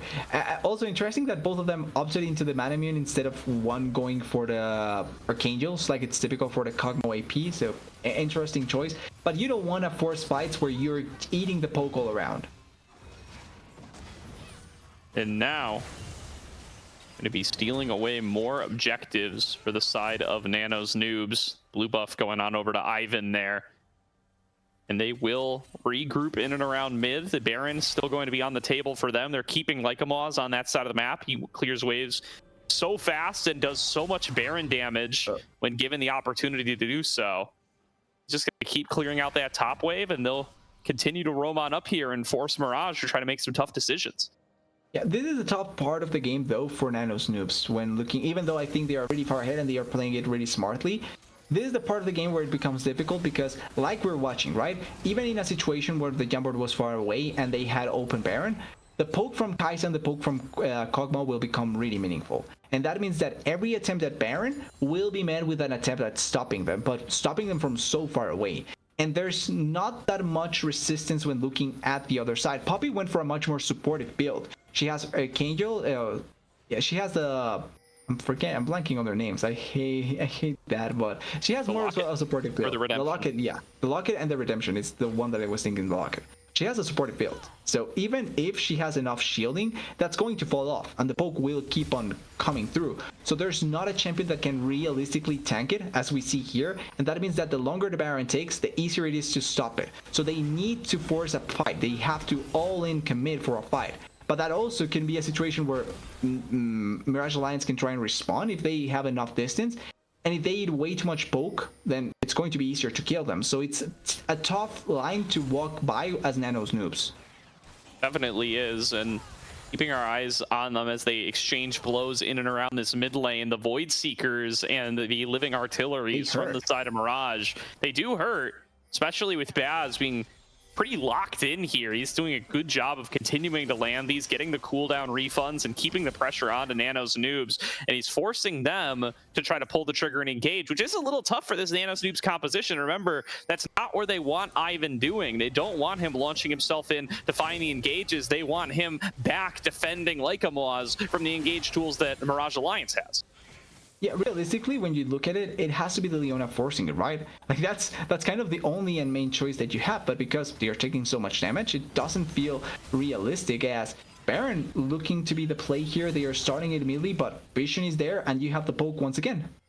Yeah, going to be backing off right away now that they've drawn Mirage Alliance up there. I think they wanted to try to force the trade for the Dragon, but now they might be looking for their engage chance. Lycamaz, though, taking a lot of damage. These Living Artilleries still connect. Keeper's Verdict was channeled, but allowed to expire by Ivan. It'll be back up in just a couple seconds. They're still not able to find these fights, though, and Hub takes another big chunk. Yeah, and in the process, because, oh wait, great engage there. Pocus? Yeah, Pocus getting knocked up, knocked aside. Flash in here from Ivan. Sky's Descent comes on across. They're going to be able to focus on down Low Jazz. Now forced on back. Deep get knocked away, but Ivan might have gone in too deep there. Now Nukes is up way too far. He's going to fall as well. X-Royal goes on a killing spree, but 2 more members down. Mirage Alliance keeping things even. So there is no smite on either team, but this is the thing. Because the fight was so long and the poke came through so early on, they were able to take down multiple members. Yes, it's an equal trade, but in a game where you're behind by 6k gold as Mirage Alliance, an equal trade is really good for you, because that means that you're able to actually fight head to head against the opponent team. And I think that if they stop committing the mistake of actually trying to force a fight and instead just poke it out, they will win eventually because of how strong their poke is. They certainly will. It's really looking good for them, and we're starting to find good opportunities on the side of Mirage to really punish the lack of good, reliable engage options from Nano's Noobs. The poke is fully in their favor now. 3 items or 2.5 items done for both Utter and Baz, really But giving stack them immune chances to proc these mana immunes, use their superior range, and it can't be matched by X-Royal. He had himself a good laning phase, he had himself a good performance in some of those early skirmishes, but now as we're cresting over to 25 minutes, it just hasn't kept pace with what the Kog'Maw and the Kai'Sa are able to dish out. Yeah, and the more it goes on, the stronger those poking champions are going to become. It's going to be next, Rabadon for Kog'Maw or a penetration item for the Kog'Maw, and then same for the Kai'Sa as she keeps on stacking. And then we also have to consider that Decoy has been pretty quiet in the game, but he's been farming it up. He's still behind to the Jace, but at a good pace. 2 items completed. He will probably get the Sun just next, and that's going to keep on stacking as well. And eventually, the Jace will no longer be able to fight against this Jax. So that's also another worry that you have to keep in mind. So the longer the game goes, it just feels much better for Mirage Alliance, and that it's on Nano's Noobs to find a team fight angle, force a team fight angle, and make it work out. Yeah, been told it was only about a minute for the pause, so hopefully we'll be getting back in here in just a couple of seconds. Hopefully. And a close game here.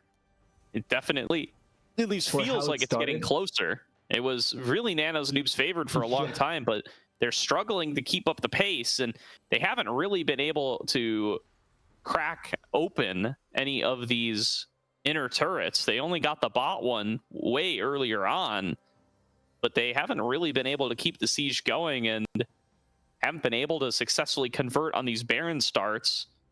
We'll see if this could be their opportunity to maybe move in and take a second dragon, but looks like Hub is recalling. Royal going to be the only one on the map, and double TPs for Utter and Baz mean that they could be right back out here onto the dragon in pretty short order. Well, there is the Hex Gate, so I think that the distance is going to be easier to try and cover, but there is no smites on either team, so it also makes it so that it's difficult for you to try and respond to it if you're trying to start a dragon as soon as possible. And once again, this is the fourth dragon of the game. Neither team is really going to find the soul at this point. So I feel like if you're Mirage Alliance, you can give it up. Or if you're Nano's Noobs, it's also fine to not necessarily fight for it, because you already used a lot of your summoners. There's no ultimate on the Aurelion, there's no ultimate on the Leona, and no flash on her either. So it just feels like it could be a big commitment for an objective that doesn't really change the dynamic of the game. Yeah, going on through that portal is Pocus, as you said, using the Hex Gates to try to get back out here, and it looks like these teams are just going to go for it again. I mean, Decoy going to be respawning here in about 5 seconds, and we'll be able to come on out and back up the rest of the squad. They are going to work on this dragon, it looks like, or at least they're posturing like they want to. There is a big control around mid and around the river. There's going to be the engage. Solar Flare is popped. Here comes Lycamaw's on the flank. Not quite finding the stuns that he needs, though. And Nuke's now maybe up too far. Really punished by that poke on the way out. Taken to about 1/3 HP. And the Void Seekers continue to rain through. And this was a fight without Decoy, as Baz. Shock Blast, Skies Descend. That's going to be big damage. Baz is the focus target. Flash forward from X-Royal. He gets both carries while he's in there. And Hub following up with the backup damage. It's a triple kill to Hub on the Xayah. 4 members still alive up against just Decoy. Nano's Noobs find the fight they were waiting for. Yeah, big cooldowns are back up so they can play that fight as they want to. And big mistake by Mirage Alliance. Once again, poking champions going forward. You want to do that if you have your full team behind you, but because there's no Tritang and Decoy was just coming off of clearing away top lane, they commit too heavily, and that just means that you're going to be met with that huge blunder that turns into a big teamfight victory. The damage here is really good from both sides, but the counter damage, the poke that is raining down, is really, really good.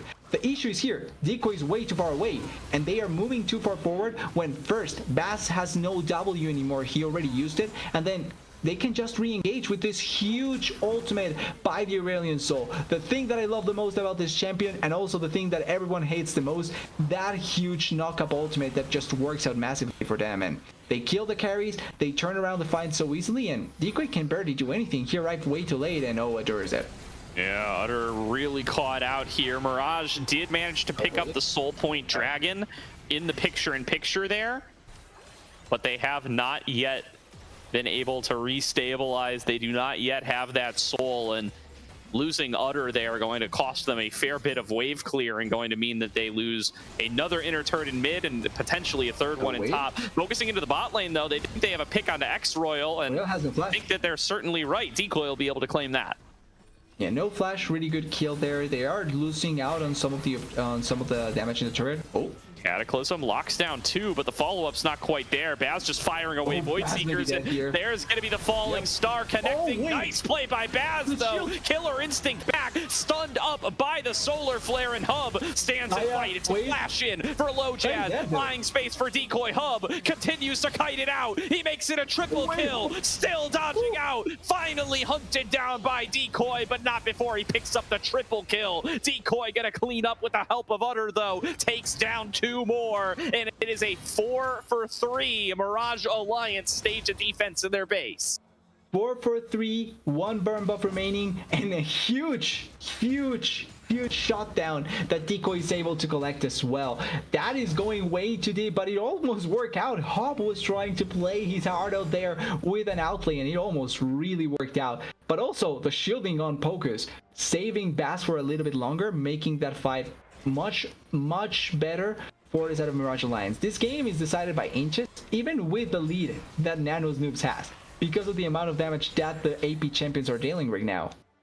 Yeah, I love the decisive call from Baz as well. The Killer Instinct deeper in, keep fighting like a Moz, and pick up that kill for himself. That's shutdown gold for him too. Allows him to finish off that Void Staff, which is going to give that extra magic pen to try to make these Void Seekers hurt more when they connect onto somebody like Ivan or Nukes. Exactly, just such a good amount of damage that you're dealing, and everyone that doesn't have magic resist will just feel it even more. I like the Poppy picking up that the Warmokes, because that way at the very least, if you take the damage out, you can try and last a little bit longer. But this game is really close with some of these fights, and Dragon up in 2 minutes, Baron up in 3 minutes more or less, and the advantage for Dragon is on Mirage Alliance, so that could be a place where we may see a fight as well. Yeah, how do they answer Hub is going to be a big question for Mirage. Yep. Hub has popped off big time in the last 2 fights, and they've used so many tools to try to get onto Leica Moz that they haven't had many left for Hub. You got to hope that some of this poke damage is going to land and stick onto the squishies and let them use their big engage tools to take down one and hope that the other is already out of commission. You have to poke and poke and poke until someone either is low enough that they are essentially dead, or that you actually kill someone. That is a tough task, but very possible to happen when you have a composition like this. The damage from the Kog'Maw and Kai'Sa is just growing bigger and bigger. Yep. Eyes on when one of these guys picks up a Rabadon's or something to really take their damage through the roof. A minute to go on this next Dragon. I don't think it's going to be ready in time for that, but it's Mirage who have the big threat on that Dragon, right? They're the ones who could potentially get Soul. A second Hextech Drake to Nano's Noobs does not mean nearly as much. Ooh, that was a dangerous blast cone for Pocus to be taking. Yeah, that could be a wall bash and you're just dead at that point. I'm surprised that they are not willing to try and think about just not fighting. Oh, hunting out Low Jazz, flash forced out of Utter. There's going to be the falling star to stun up the back line, and Decoy is going to lose his life for it. A decisive call for Nano's Noobs, takes one off the board and gives them the power play. Yeah, and that means that no decoy for this fight. It means that it should be a free Dragon for them, but they did commit double flashes to try and kill the Jax in the top lane. It is flash down for Utter if he's not in the right spot. Oh. That was close, a lot of damage, but it's not going to be enough. Or is it actually? Over the wall, though. Leica Moz forces the flash out of Pocus. And there's Baz right back into it. Thought he had an angle onto Ivan. Ivan will stay alive. The poke going to continue to rain through. That is their jungler. So if they still want to contest for this dragon, they're going to have to get out here really fast. Doesn't look like they want to do so. They're just calling a recall for low jazz. Yeah, the Warmux is the great pickup here. He didn't die, so he just gets back full health, and they get the dragon for free. And this is why I think that Mirage Alliance needs to try and realize a little bit more what they want to fight for. Because in the previous fight, it's second dragon for Nano's Noobs. There's no need to fight for it. Like, legitimately, there's no reason to try and force it when you can get better items for future fights. Like, Kai'Sa getting a Sunjaz or a Rabadon's, the Kog'Maw getting the penetration item that he's looking for, the Jax also getting in a better position. These things will matter more, but if you're forcing fights for the sake of it, you're going to die and you're not going to find your right angles, especially for things that don't really matter at this point. Baron also spawning means that we could be getting a fight soon, Bass. No, Baz going to get focused on to here. Ivan going to throw down the ultimate flashback away from Baz, and the carries aren't quite here yet. Lycamaw's into that astral flight, not quite finding his way in. Decoy challenging X-Royal to a one-on-one. Thinks that he's scaled up enough on the duelist to be able to take the fight, but X-Royal able to knock him away and avoid the extended engagement. Here comes Lycamaw's on the flank. Skies descend, finds its way onto Utter. He falls down alongside Pawkus, and that is going to be 2 kills over to Nano's Noobs. They march their way into the base, and it looks just like game number 1 TDS. A close fight for so long. Might just end with a pick onto 2. Yeah, they have the 5 members, they have the grubs, and they have the members as they engage in, but I don't think they have enough damage. The guy is dead. It was a big cataclysm. It gets them 1 kill onto Ivan, but Baz is melted down too fast. They didn't have the Kog'Maw anymore to pump out the damage. And Nano's Noobs, 4 members strong, take down the Nexus and take down the undefeated Mirage Alliance Baguette. Huge props to them, a huge upset in the process as well, but this is so important in the playoffs aspirations. Really good team fighting, really good decision making, and honestly I think a really smart game 3. In general, they just played it so well and played it better than Mirage Alliance in that last game, realistically. Absolutely. Here, let's see if we can get anybody from Nano's Noobs for post-match interview, but what a win for this Nano's Noobs squad, a team that certainly in hindsight we can say is underseeded coming into the tournament, doing a really good job to be able to find wins up against some of the lower seeded teams. I'm going to be honest, I kind of picked this match on a suspicion that after having been able to take down Pick Me Galio, that Nano's Noobs might be able to put up a good fight here, and they certainly do. Coming up with an upset win up against the 4-0 Mirage Alliance Baguette.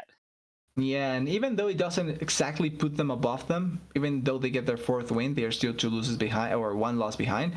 This still is such an important victory for them, and I think the way that they played is what really brings out into my attention, because they played smartly, Nukes playing all around the map and setting up plays with Ivan, which I think was a really smart approach to the game. And then also in the mid lane, even though there wasn't a lot of like damage or fighting that really benefited the Lycamos as much, he also showed like a playmaking potential so effectively. Like he was also the 3rd engine into that duo between the Poppy and the Leona, just moving around the map, and Lycamos just fitting in perfectly to set up more plays, more kills, and more fights for the team to be successful. Really good play, really smart movements, and that's why they end up getting the victory in this manner, and I really want to see more of Nano's Noobs in the future. Yeah, I do as well, and if they're able to keep up performing like this, we very well may get to see them in the playoffs, sneaking on in for the Noxus group and eliminating, again, one of these teams that we think very highly of, right? There's some really strong teams in this Noxus group: CCG, Mirage, Supernova Dark Matter, Straw Hat Crew. If Nano's Noobs are able to make it, and they're really making a case for it here, one of those teams will be bowing out early, and that would certainly be an early frontrunner for one of the biggest upsets that we have in ACL Fall. Yeah, it's going to be a good change up in general with our expectations originally into what will end up happening. And if Nano saves that, it's going to be fun. I still have my doubts with Supernova, by the way. I think that I'm not completely sold on them just yet. But if everything stays as normal, then we may have had the match that decided the 4th spot, really. Yeah, I mean, Supernova did 2-0 this Nano's Noobs team. Uh, Yep. so they got a good case going True. for them already. But yeah, we will see how they continue to develop as they have only played a 2 series. It does look like we have Lycamos for a post-match interview, so we are going to take a quick break, get him in here, and we will be right back to hear from the victorious mid laner.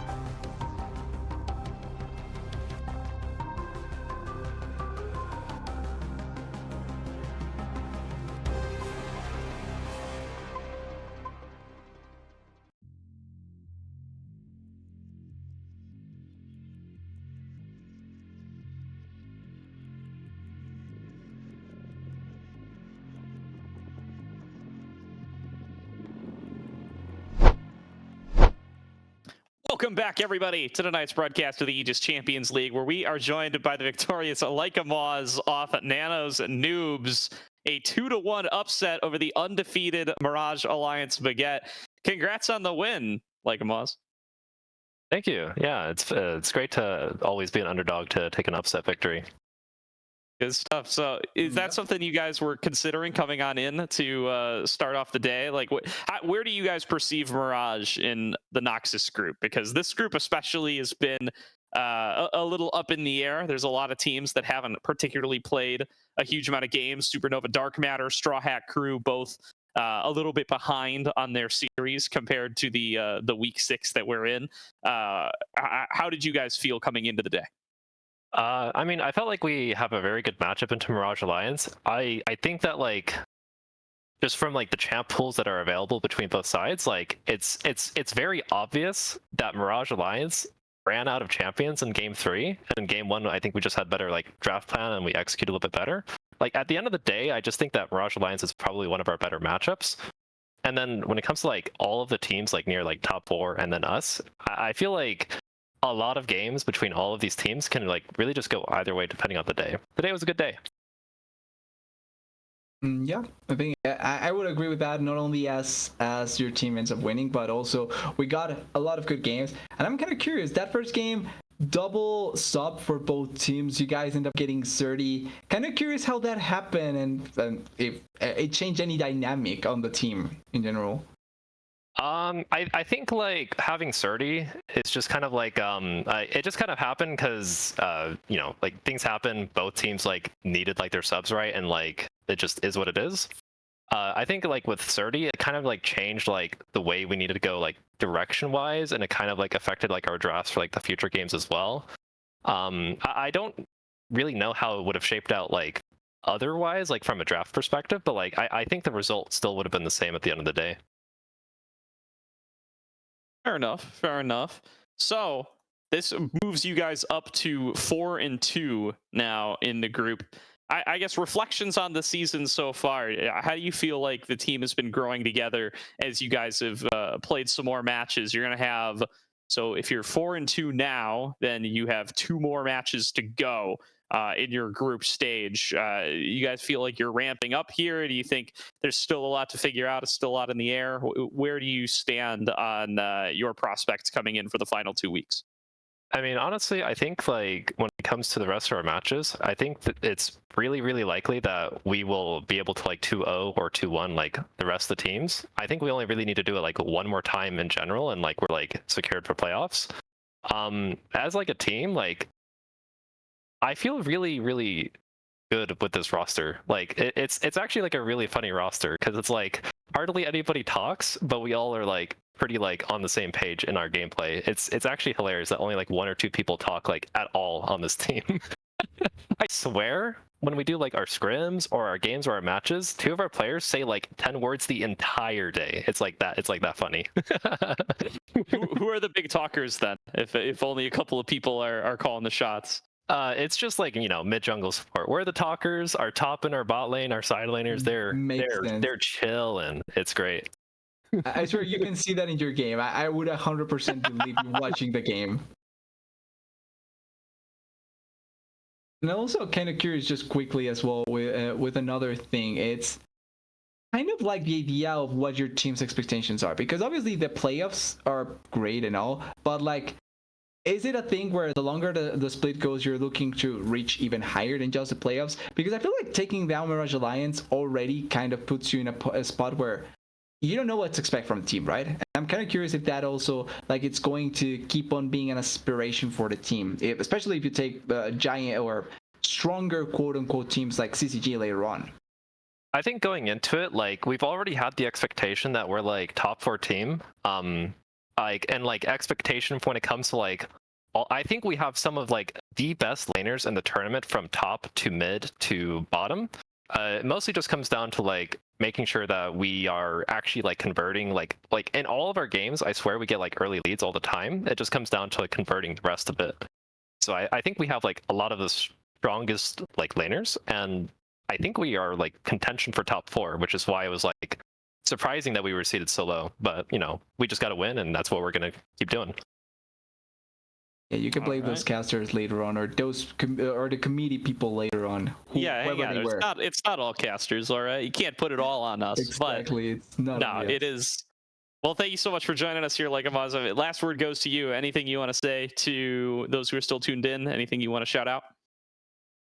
Yeah, no, I am just pretty happy with my team, and I also am like, I would like to just, you know, thank Nano for being very patient with us as well, because I'm sure it can be tough to be a coach for a variety of individuals, because we have a lot of good a lot of wild personalities here. But yeah, that's all. I feel like in the future, by the way, whenever we get a Nano's Noobs player, we should put, like, instead of the logo, we put like the Roblox face on top of their head, and that way each player has like their own Roblox head instead of their picture. Maybe we'll get some Roblox pictures for that in the future. Yeah, we'll do that when we hit playoffs, maybe. All right, okay. Sounds good. Yeah, never be afraid to throw us more stuff. We'll always put it on stream. But thanks a bunch for joining us, like Amaz, and been a joy to watch you guys tonight. Looking forward to the rest of your season. Thank you to everybody at home who's tuned into tonight's stream. From myself, from TDS, and from Caddy on production. We will see you guys next week, and have yourselves a great weekend, and have fun at the World Finals.